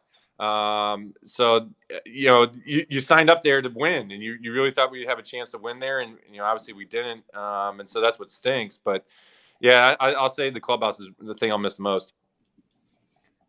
Max, do you have respect for what the Mets tried to do? Because they spent a lot in free agency. You were a part of the union. To me, and we can say whatever we want on this show, which is important. There are some owners that are not doing much, not spending much, censoring their broadcasters. And then you have Steve Cohen, who speaks to the media all the time, tweets, spends money. That's good for the game, no? Yeah. And that's what stinks about this whole situation is that, Steve really put himself out there, really went after and tried to make himself, build a winning team. We had that vision. Every player thought we were on a team that was going to be able to go deep in the postseason. We won 100 ball games last year. Like everything was telling you things are definitely trending up in New York. And like you said, there's other owners that don't do that come up short when the team needs it, and that's frustrating as a player because you feel like you're so close to being able to do something great for the organization. and you're there, and they a lot of owners sometimes they don't. So I was very fortunate that to be a part of the Mets and Steve and try to be a part of the vision. It just really stinks that it didn't work out. Max, now I don't know all the rules, but if I was playing still and you were on the trade block and I'm a player and I know you and I have your phone number, I'm texting you and being like, dude, come to Chicago or come to Atlanta. I mean, does that happen still? And you can say no, because I don't know what the rules are. You know the rules way better than I do as far as communication. But if the rumors come out and they're like, hey, Max Scherzer's available and I'm on a team that's pretty good and I have a relationship, I'm going to be like, hey, Max, it's really nice here in That's Texas. how you say it. You say, I'm loving life. I'm loving life here in Texas. If that comes up and you have any questions, don't be afraid to ask. Yeah, I won't say the specific players or teams, but I didn't think I was getting traded. Maybe for a hot minute I did, and then all of a sudden I was like, no, it's not going to happen. And then it was a couple days before the deadline. All of a sudden, there was a couple guys across the league, like you said, who were reaching out to me, talking about, hey, would you come to this team? Would you waive your no trade clause for us? That's when it, that's when something, became peculiar to me because, I figured, the Mets were going to sell off, the impending free agents, the guys who are going to be free agents after 2023. The fact that there was, now all of a sudden there's trade offers for myself, something's going on here. And that, I didn't want to get blindsided by a trade. So you got to get in front of those things. And so that's how I knew something was really up. Again, you don't have to say which teams or of guys were texting you, but once you kind of got to the door of the deal being done or something, was Texas the only option, or were they the only team that came to you, or were there a few others that were kind of nearing the finish line for you? There were other teams, but Texas made the most sense not only for this year, but for next year to be able to move the family close to Florida. It checked the most boxes for me, especially with keeping those. I got a ring. I don't need to chase a ring. I'd rather see more of my kids, not less of my kids. And so, if you present an opportunity where I get to see more of my kids and be able to chance to win a ring, that's what makes most sense for me. Hey, here's the thing, Max. You know what else you like? Your money. And guess where they don't have state income tax? You can also see more of your money, your kids, and more of your money. As you go from New York to Texas, you're like, well, that's quite a percentage of a savings. So that made it easy then for you to say, okay, yes, I'll opt in, because you did have the opt out at the end of 23. So that made it easier because of the things the Rangers presented, not only for this year, but so does that mean, and again, I don't know what the rules are at all because I've never went through this, but does Chris Young call you, or is this all negotiated through the Mets speaking to the Rangers? Yeah, this is when Scott came into play. I was talking with Scott and, how we wanted to, we're kind of doing dual parts of the contract. You got the no trade clause and you had the opt out, and and just how that all just manifested out. I mean, that's just stuff that needs to stay behind the scenes, but everything got worked out the way it needed to get worked out. All right, family. Look, you moved you got to spend at least a little bit of time giving the wifey a shout out for what she's going through right now and what she went through in the last 8-9 days. Oh yeah. I mean, I almost have the easy part of going out there and playing baseball. That's everything I know. You got clubbies helping me out every which way. I don't envy somebody trying to move 4 little kids across the country, housing, you name it, cars, everything, trying to get that all set up. And then, it's hectic. It's definitely hectic on her end. So hopefully here in a couple of weeks, once we get settled into Texas, I got to send her out to a spa day, get her some spa week. Come on, kid. Wait, did you guys find someone to take your donations in Long Island? Because she sent out the tweet about baby wipes and diapers and household stuff. So did you guys find somebody? No, I don't know. She's handling that. I know, but she's gonna have. She's a boss. She knows how to figure that stuff out. Okay. Families don't ever get enough credit for while the player gets to go out and just play. They really don't get enough credit to behind the scenes picking up and moving to a different city and finding new places and handling all that. So shout out to everybody who ever has to deal with that and has that one they can rely on, that rock. Right. Yeah, with the Mets, like, talking to David Robertson, saw him in Florida, we're kind of saying the same things. Like, it's crazy, crazy for us, but it's just crazier for the family because, he's got 3 kids as well. So, it's nuts on them. And trying to explain it to, you can't really explain it to a 2-year-old. Derek keeps pointing to the Mets jerseys and saying, Dad. He hasn't figured out Texas. You have to just do like the sneaky, like while he's taking a nap, like replace all the Mets stuff with Rangers stuff. Yeah, at some point where you have to take all the Mets stuff away from him and now put all the Texas and say, Dad. Hey, Brandon and the boys in Texas, they're pretty good about it. They're pretty good about Brandon, the clubhouse guy in Texas. It's the same guys that when you were there? Yeah, absolutely. Yeah. Okay. They're pretty good about it. When I was there, they gave my son a locker. So he had a locker next to me. He had all wow. Yeah. Home and road uniforms. No, Texas is great. Yeah. No, they did great. They already got some jerseys out to the family. So last start, they were all watching a game in powder blue Texas jerseys. Perfect. Hey, Max, do you know your pitching schedule yet? How far out? Maybe I should ask this. How far out do they map it for you? I kind of asked, a little bit like, hey, we're going to honor off days. And they're like, yeah, we're going to honor off days. So you can kind of count from 5 after that. Okay, because August 26th and September 2nd, I have Rangers games. Oh, yeah, so I'm sure he'll adjust the schedule them. for you. I'm hoping I can do one of them, maybe. Yeah. I'm going to have to start counting. I'm going to say, okay, pitched. Okay. That's and then you count out, and then it rains. Yeah. Yeah, exactly. Not in Texas, you got a dome. No, Texas. No. That's actually super underrated. Oh. The retractable roof. Oh, Texas. Gosh, man, to never have like a rain out or a rain delay. My gosh, that is amazing. I love that Texas has a dome and Chicago doesn't. Yeah, exactly. Oh, it's 120 degrees out. We're good. Temperature controlled. Yeah. It's 75 all the time. Yeah, a lot of guys come on the show and talk about that. Max, I have one rules question for you, pitch clock related, just because come playoff time, right? This is a team on track to be a playoff team. Yep. I know it's been talked about. Do you think that the league will end up adjusting the clock a little bit, or do you think now that everyone's played through it, it's going to be fine? Like, I'm just trying to envision what the playoffs are going to look like if things are getting rushed. And even the other day, I know with Isonia, right? Like, it was like, hey, one extra pitch. No, we can't do that. The clock's ticking. Yeah, I mean, I don't think MLB will do anything. I just think they're hard-headed and won't make an adjustment and willing to, affect the playoff game for the clock. I mean, it's actually a simple solution really to all this. I've been thinking about this one is to sit there and say, look, the first 2 violations are free.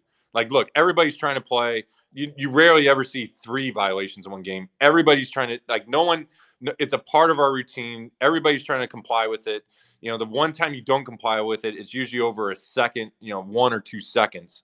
So if you just said, okay, everybody's like, the behavior has changed. You're not going to, like, just giving a free violation, like, you're not going to change anything. Like, that would make sense to me. Makes sense. So I know this is kind of a weird question because you're in the battle, but what did Dan Isonia say to you? Because you said one more. So he said one more, and then you threw the pitch, and then he banged you for a pitch clock violation. Yeah. And then after the inning, you went over to him and said, you said one more. So can you walk us through that? Because watching it from afar, you're kind of like, wait, he said one more. He should have got one more. So the clock overpowers the umpire's voice? Yeah, well, that's I guess the confusing thing for all of us is the umpire has the right to wave off the clock. So, and that's happened to me plenty of times where the catcher's late or whatever, and the umpire waves off the clock. Like, all right, and then you get your 8 warm-up pitches, and then you play baseball. I thought this was another situation because the catcher was late. I was late. The catcher was even more late. And so Dan, I think he was trying to sit there and say, like, that was it. Yeah, I think from his perspective, he was just trying to abide by the clock, and thought that was my last one. And I was like, no, I wanted one more. Like, I actually needed 2 more. And I had only thrown 6. I hadn't gotten 8. It's just, I guess that's what's, confusing is that, like, it's just another example where there's confusion where we're trying to comply, but we didn't.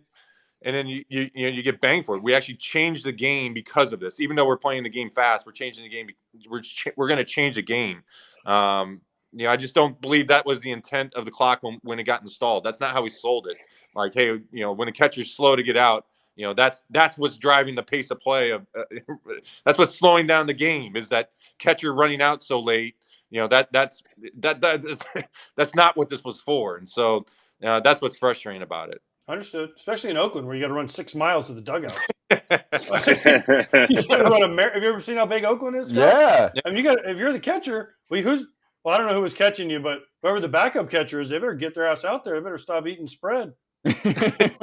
Well, the thing is, because I don't like to be in the dugout during my starts, because like the dugout chatter, everything that's going in the dugout, like that, I don't want to hear it. Like I just want to be locked into myself. So actually, I mean, the Oakland ballpark.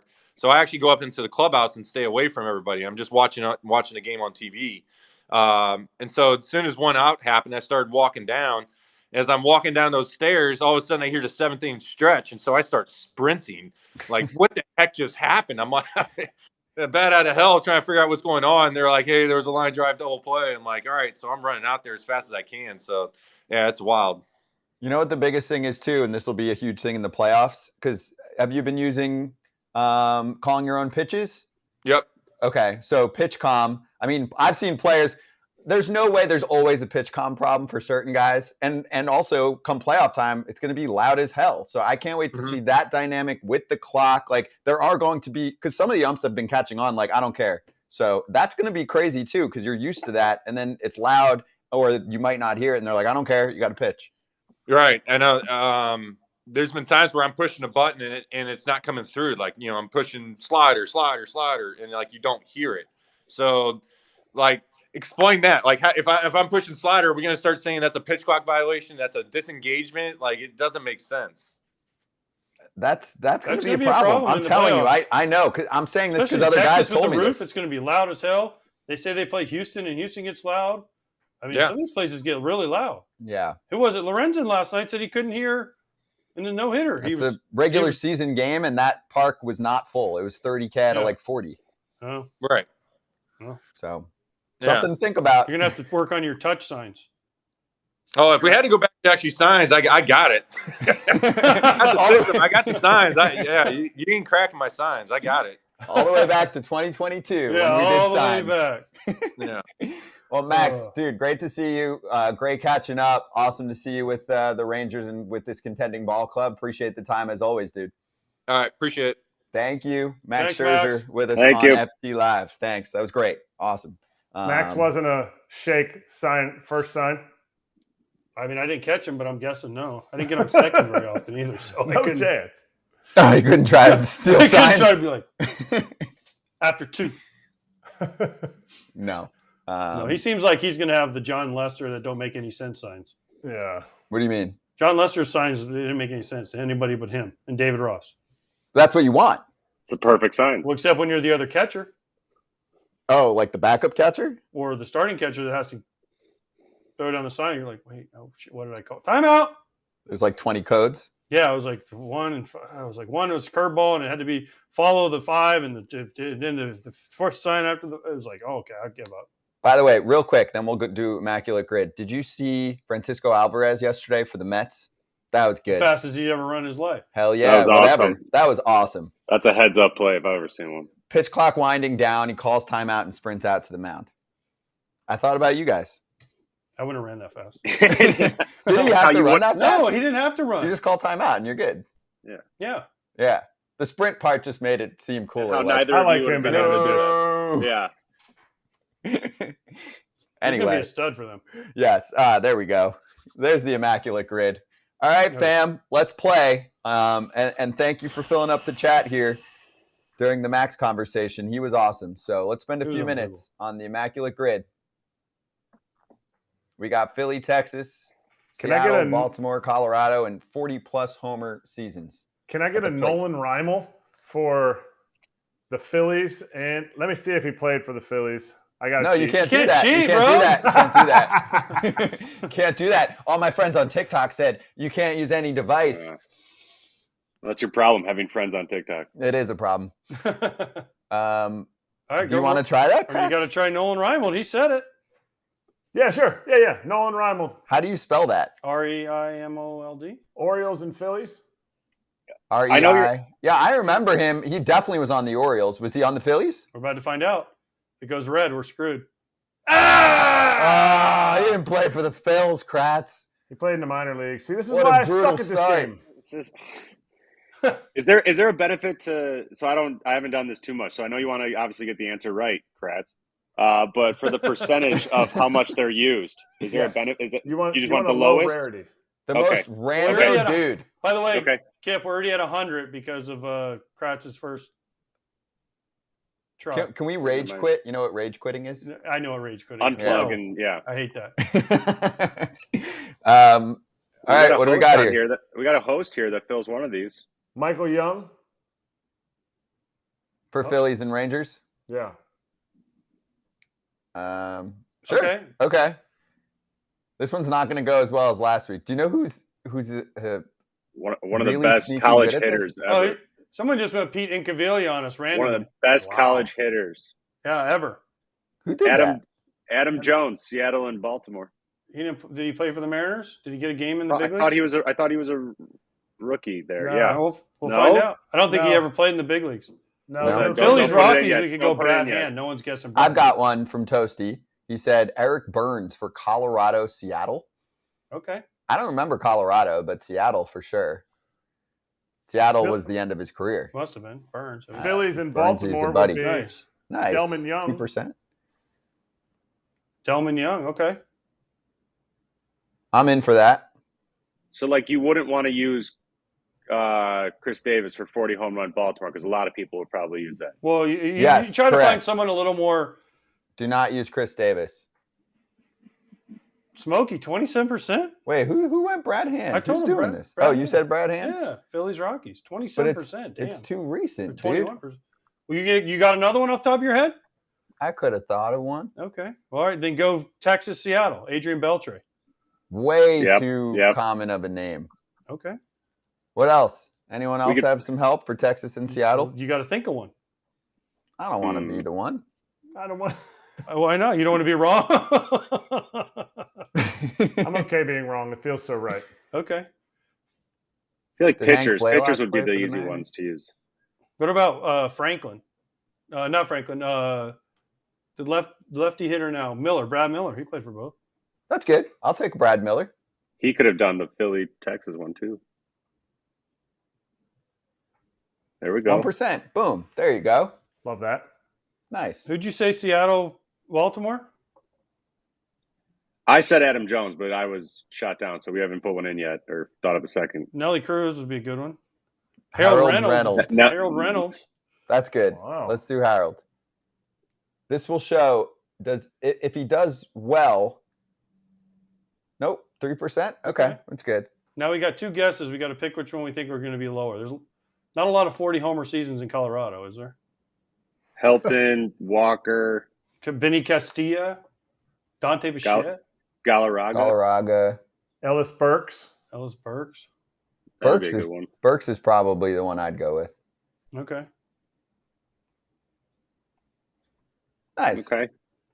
Now, Brady Anderson for 40 homers. I feel like that's known though because it stands out a lot. Because he right? went from 7 to 50. Yeah. Yeah.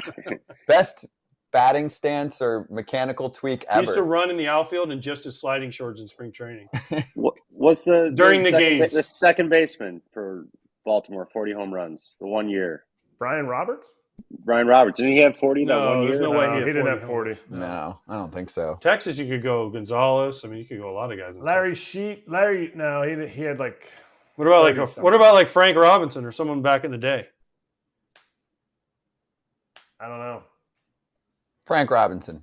Okay. Scott, No? he had Frank. 40.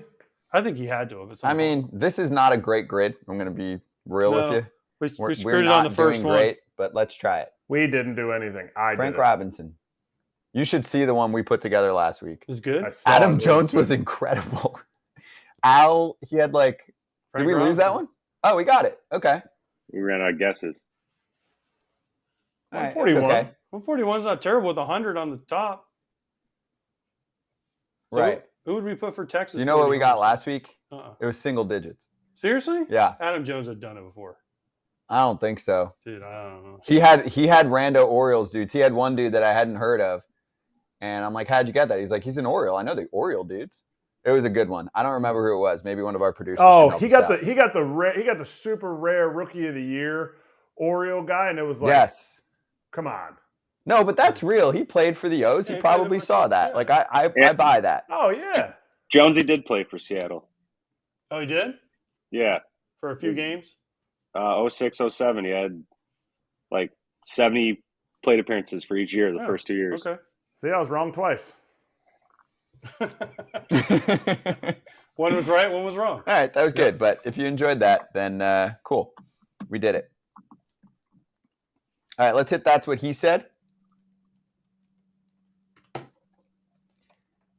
So let's show the Flaherty quote.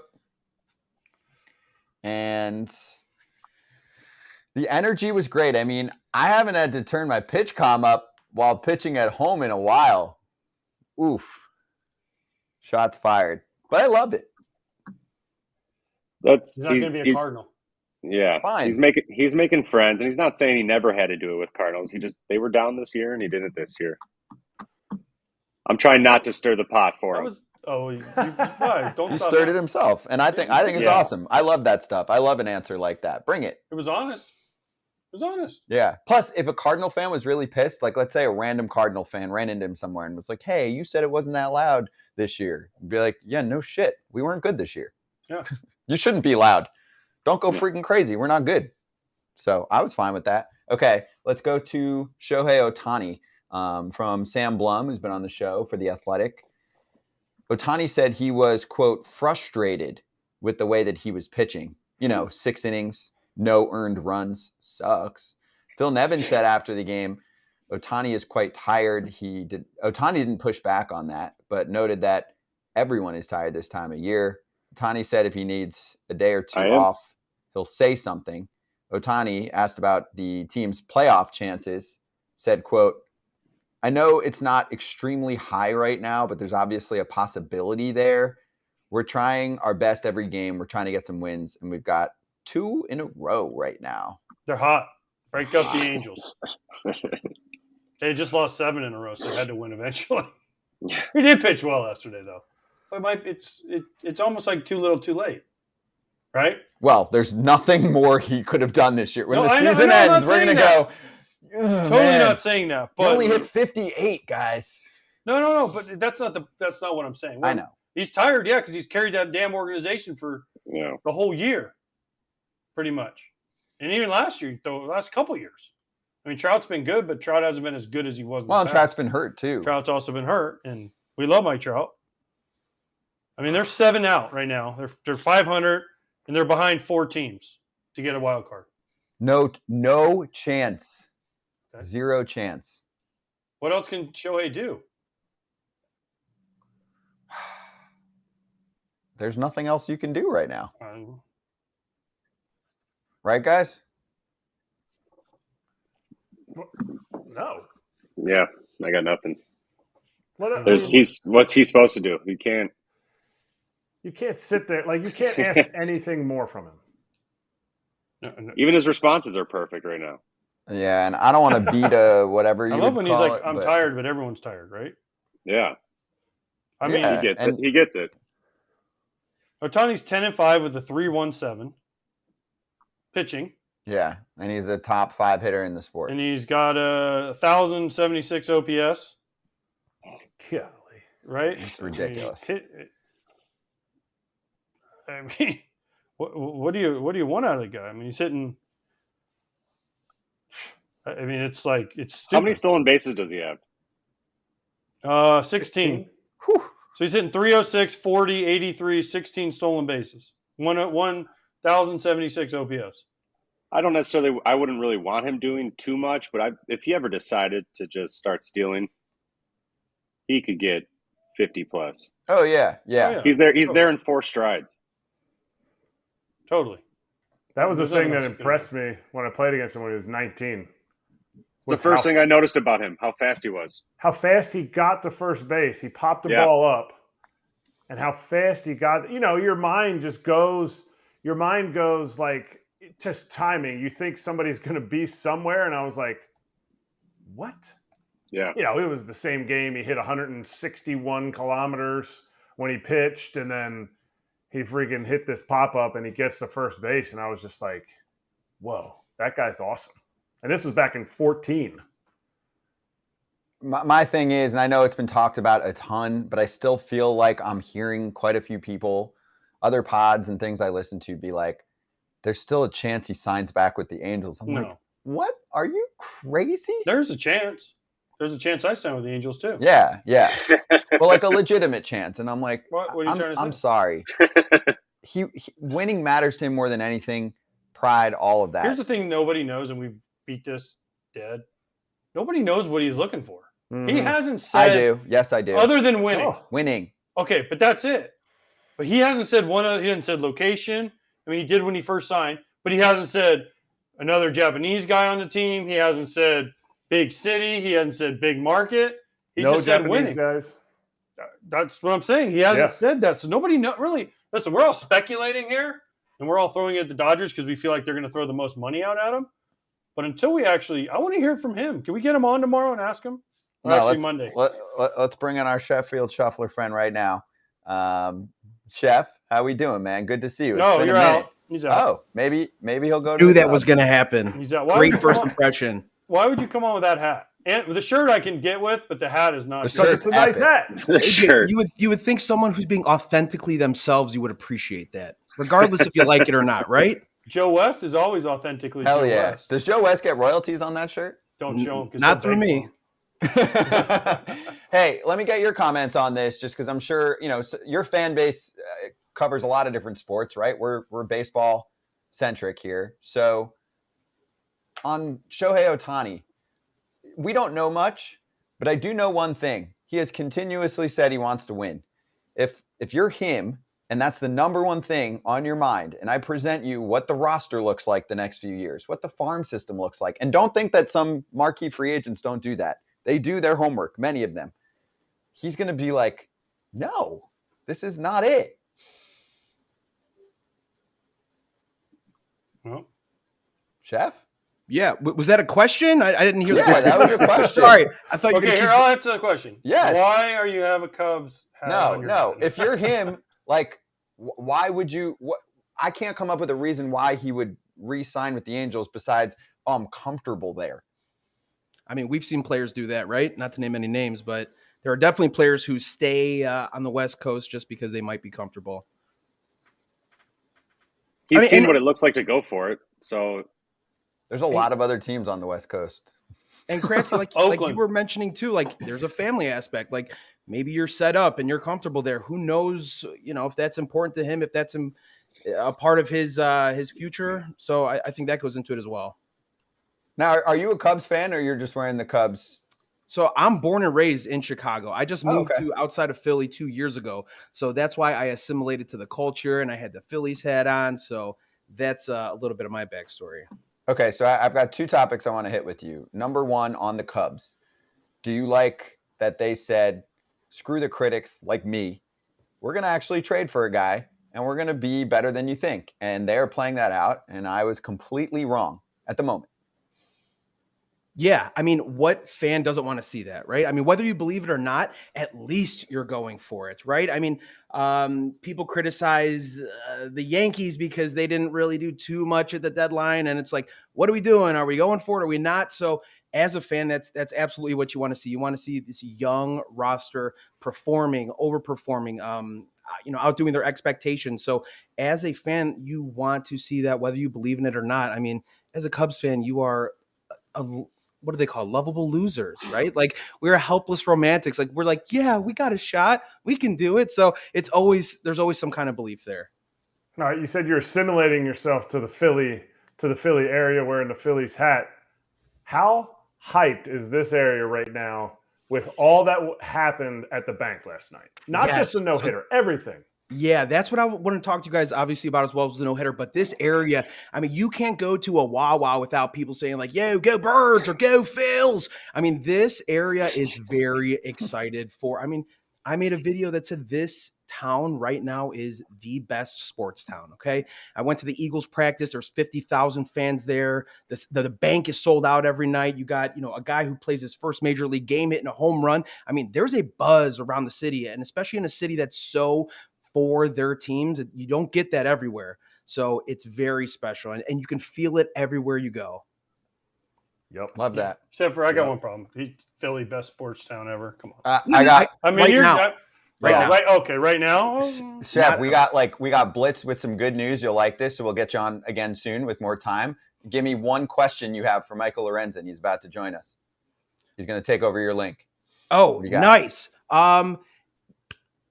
Last night, I want to know what it was like assimilating to a new culture to the Phillies, going from Detroit to Philly. What does that look like when you're switching clubhouses and, going from maybe like a losing culture or something with not so much excitement to the Phillies? Yeah. Chef, do you know what Wooder Ice is? Wooder Ice. Yeah. We go over to Rita's and get some Wooder Ice. Yeah, they talk weird over here, man. You're talking about Kratz now. Those are Kratz's peoples. It's Wooder. Yeah. It's not Wooder. They're good people. It's Wooder. Like wood, just Wooder. And you go down to the shore. You can get Wooder Ice down at the shore. Yeah. Yeah, I got a place down the street from me, mango, watermelon. I do usually a half and half. That's my go-to order. Mango is an absolute smacker. I did have one quick question, if I could get AJ. Just speaking on the no-hitter real quickly. Obviously, AJ, you caught a no-hitter. You caught a perfect game. AJ, I just want to know, what was the size of the turd in your pants when that strike 3 went past you in the perfect game? Wait, what? Wait, was he the out? size of the turd in your pants when that third strike got past you in the perfect game. Have you seen, do you ever watch, do you watch TV, or are you too busy getting Wooder Ice? Do you ever watch? Have you ever seen the show Heels on show? I think it's on Showtime, the wrestling show. Okay, there's a scene where it's about wrestling, and this famous wrestler, he poops his pants, right, and during like this big match at the end of one of the seasons. So that's about where I was at, except it didn't seep through, and no one could see it. But yes, when the ball got past me in Seattle, I was just very happy that he didn't run, so I could make a nice, easy throw and throw him out, because I would have really sucked. First of all, he swung, and the ball was 14 feet outside. I'm just happy I got a glove on it and knocked him down. Yeah, no, I went back and watched that just because I knew you were going to be on, and on the account of the no-hitter last night. So beautiful job. Yeah. Thank you, dude. Great to have you on. Appreciate you. We're going to bring on your boy Lorenzen, all right? All right, boys. I'll be watching. Thank you. Thank you. Appreciate you, man. Yeah, a little FT extra innings. Yeah. I'm good. I'm all for it. I also might say fuck it and miss my flight. The dude threw a no-hitter yesterday. Hell yeah. He's doing if he's coming on here, we can stay extra time. Exactly. I just want to know what he did last night. Kratz, you might not see me in Atlantic City tomorrow, but that's different. We can get a link for you, kid. Thank you.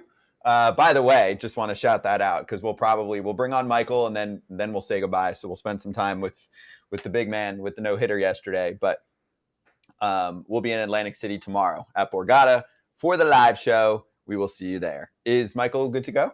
Does let's go mean good to go? Oh, all right, there he is. Still in uni. Did you even change from yesterday? How you doing, man? Uh-oh. Still getting calls. Hey, there he is. Sorry about that. Dude, that's going to happen a lot probably, because if you're on your phone, it's probably been quite busy and overworked. Is it hot right now, the phone? Oh, it's pretty hot. Pretty hot. Overheating for sure. Yeah, it looks like, he changed. He was in red. It looks like they have the maroon unis on. So he did change, it looks like, his outfit. Yeah. I like these ones. First time I've put this color on. It's nice. So how is the crowd in Philadelphia? I know you touched on, I watched the post-game interview yesterday, and I felt the same way during the playoffs last year. Been to many ballparks, and there's others that stand out too, but it's up there. And you mentioned Trey Turner and what they're doing. So this is a quick move over to Philadelphia. What do you think of this crowd?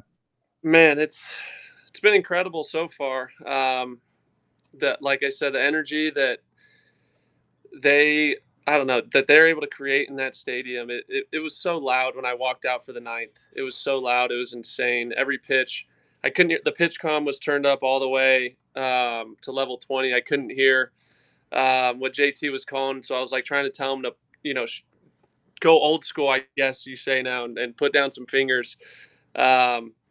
but it was electric. Listen, speaking of JT, I loved the speech when you gave your speech.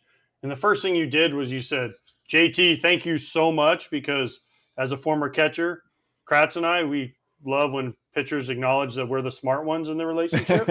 And so thank you for saying to JT, I love you. You put down all the right fingers. So for me and Kratz, thank you, Michael, and congratulations. Absolutely, man. I think about it all the time that, the nerves that go into making a start and just the anxiety and the what ifs and all this stuff, right? And the thing that calms me down is knowing that I got a guy out there with me, competing with me. And so it helps a ton knowing, hey, JT's calling the pitches, he's putting the numbers down, he's just as invested as I am, and we're going to do this together. That's kind of what calms me down during starts. It's like, hey, we're in this together. And so, yeah, I mean, my catchers mean a lot to me, man. So what was it like to be in the dugout in the 8th inning, knowing what you have, knowing you have the no-hitter, knowing where your pitch count's at? What was that feeling in between the 8th and the 9th inning for you? To be honest, I tried to find a perspective that made it as easy as possible on me. And I feel like I was in a win-win situation either way. We're up by 7. If I give up a hit, I come out of the game, the stadium's going to give me a standing ovation. It would have been a great, I guess, try. But it would have been a great game either way.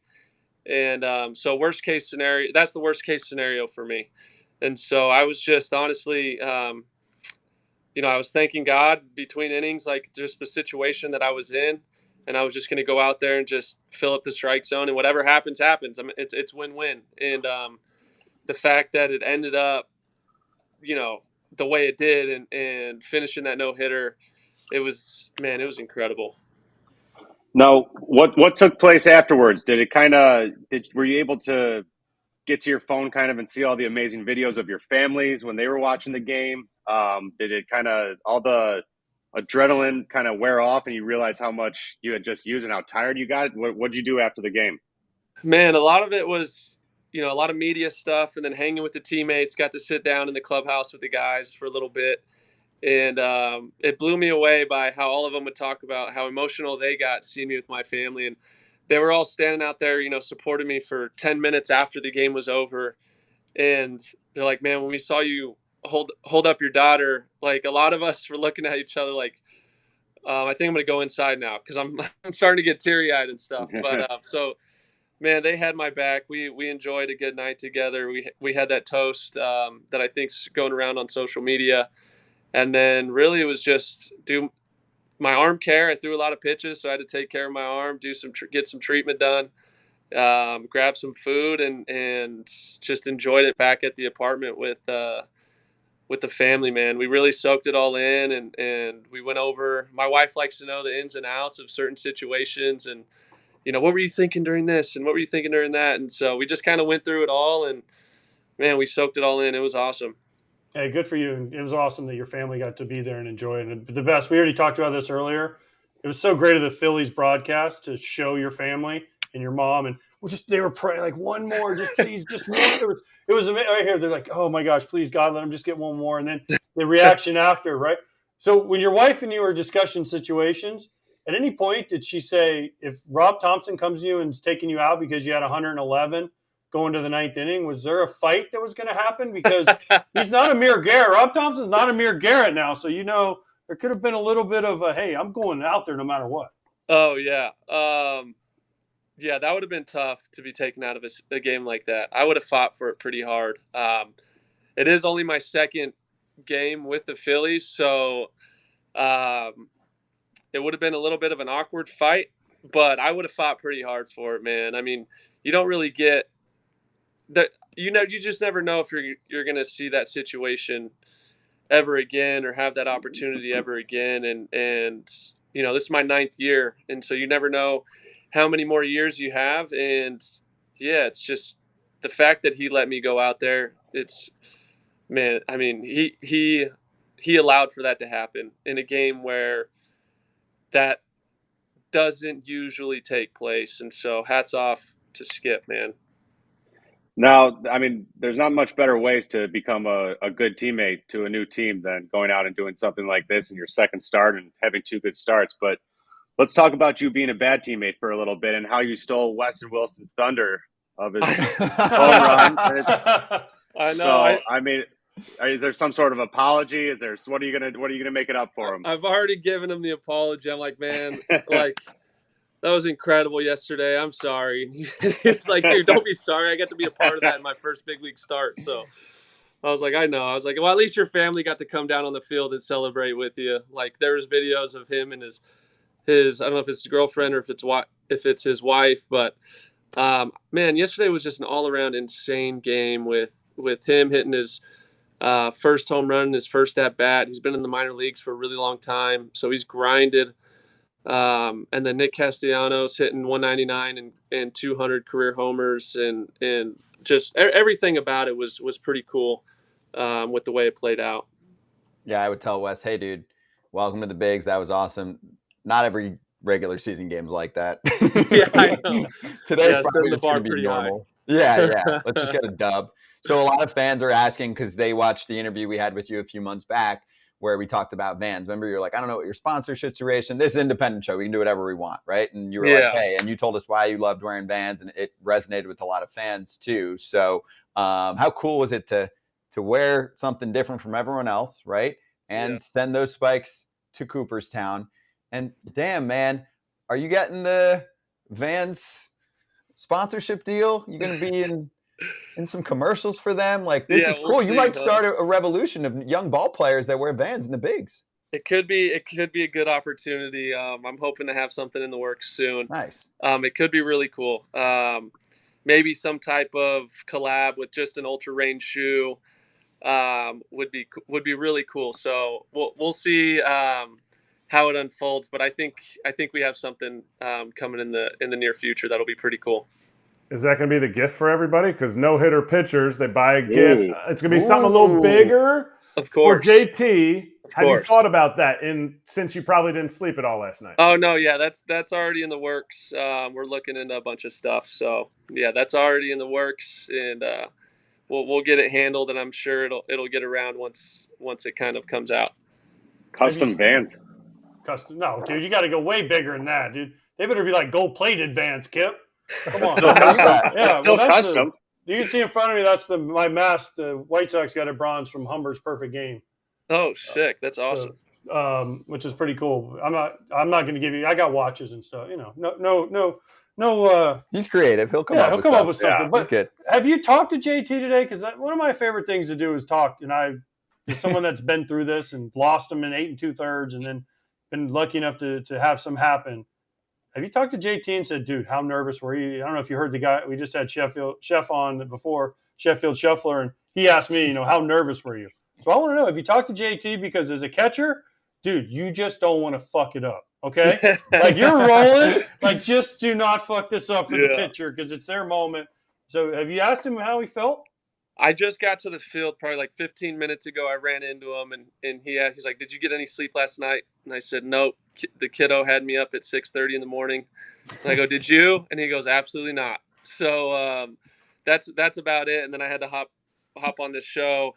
So we'll break it down a little bit. And yeah, I mean, he's calling all the pitches back there. I didn't shake off once. So if I did give it up, it would have been on him for sure.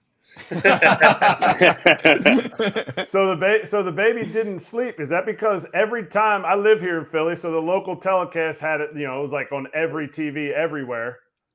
Every time they panned to her, she was sleeping.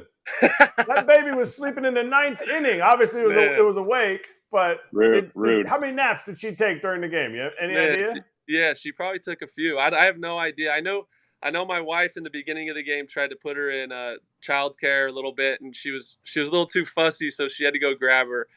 And my wife was like, "Thank God she was acting up because I grabbed her and I had her and I was able to bring her down to the field and we were all able to experience it together." But yeah, she was knocked out though. On the drive home, she was knocked out. But her wake up 6:30 a.m. every morning, no matter what. So Michael, it just goes to show you, kids don't care. No, kids don't care. They don't care. They don't. Selfish. Well, not at that age. Now, when they get older, when they get older, they care. But they don't care. It's cool that she was there, though. No, it's That's awesome the that thing. she was there. You'll But you be think able to about tell her, like, you were there, Yeah. right on the field taking pics. Yeah, my kids don't. Yeah. Remember. I mean, when they were younger, they don't remember it. Yeah, of course. But it's great because, like I said, the Philly broadcast was on them the whole ninth inning. Yes. And so you can show that to her forever, Mm-hmm. but you can tell her, hey, you woke me up at 6:30 because you don't remember because you were sleeping. No, I wasn't, Dad. Here's the footage, honey. What if the kid cares? Like your kids come pick them up, and your wife's like, "I can't leave my seat right now. You got them for the next hour. Still, I'm not moving my seat. Can't go anywhere. This kid's yours for the next foreseeable future." Yeah, figure it out. Figure it out. Hey, Michael, how glad are you that you got the call to go to the Phils? You knew you were getting traded, right? You were on a team in the Tigers. It's not a playoff contender this year. So were you mentally preparing? Or are you one of those guys? We brought on a ton of guys over the last few weeks, right? It's first year of this show to do things differently. Guys before they get traded, after, right? So what was that experience like for you just now? And then you land with a team that was in the World Series last year that's star-studded. Yeah, like you said, I had a pretty good idea that I was most likely going to get traded. Didn't know for sure. Didn't know where.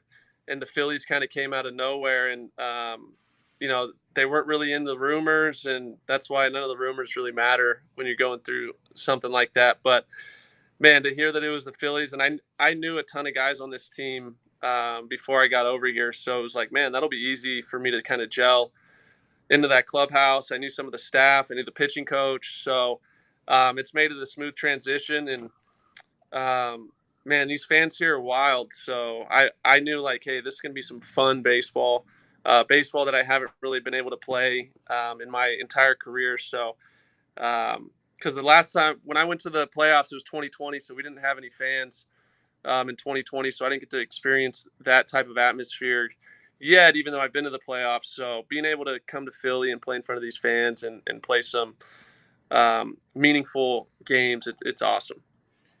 Who texted you? So I know we started this combo and we'll kind of end it the same way with the phone being hot as hell. And thank you to all of your friends and fam for at least leaving you alone for the last 14 minutes. But who texted you? Because you played with Trout, Ohtani, some of those people too. Did you get any cool reach outs from former teammates or just anybody else that's worth pointing out where you're like, oh, hey? Yeah, those two. Ipe texted me and texted me something pretty funny. Trout texted me a video of them watching it in the clubhouse. I got a bunch of different messages, Gosman, guys who I put, Bronson Arroyo, Votto, Jay Bruce, a bunch of guys that I played with in the past. And, and I'm going to feel bad if I forgot anyone, but it was really cool, man. Guys that I played with a long time ago, guys I played with last year, guys from the Tigers, reached out. So, just feeling the love and the support. It's been a good couple days. Wait, no Shohei? So wait, Shohei? No, Shohei's translator. No, but I'm saying Shohei personally. He was in the voice text. Oh, because I was going to say, we found the chink in Shohei's armor. He's a bad teammate in Texas. No, those two are two peas in a pod. I got it. He was in the voice text. That was nice. Yeah. But you would think well, then let's ask him. Do you have Shohei's phone number? I don't know if Shohei has a phone number. Oh, damn, there it is. Dude, he's big time. He doesn't need a phone number? If he does, he's going to get rando calls every 5 seconds. That'll spread. I get rando calls every the phone situations these days is brutal. So, no? Okay. No. I'm sure he has a phone, but yes, I think that's fair. Translator can do it. So, Kratz, you're going to see him this weekend? All right.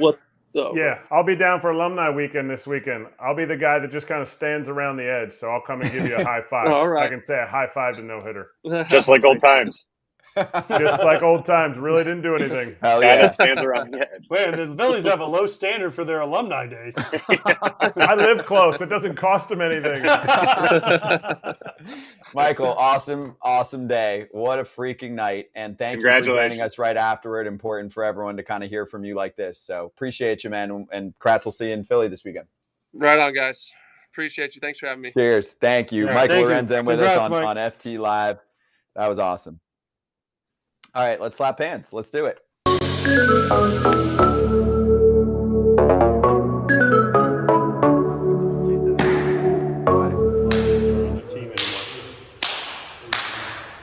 What's it? We got You could say it. We got to update the slap ins. There's Who some is it? dudes at Barlow, I think, is on there. Oh, Barlow's on He's there? not on the Royals anymore. That's okay. See, like some shows do that where they're like, "Oh, we got to update it." I'm like, "Yeah, screw it. We don't have to do it." Okay. Can we update Can we get a better strike? No, because you wouldn't absolute- participate in that. Dot. Yeah. All right, so we'll be in Atlantic City, maybe me, because I have to go catch a flight. It's going to be brutal It's to try and really make it raining. right now. Kratz hats, what do you got? Blue Jays. Beautiful. Blue Jays BP hat.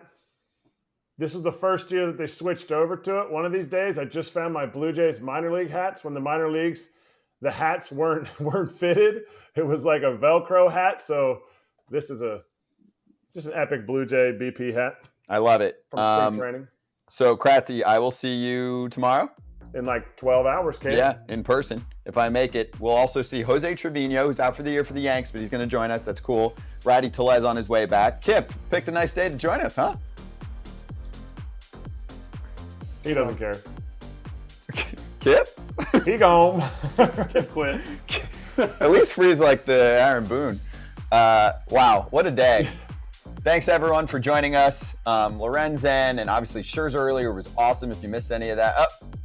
Kip, give me a word. Quick word. Music's playing out. You picked a good day to join us, dude. Good day. Shut up, Erik. Yes. See you Friday in Atlantic City.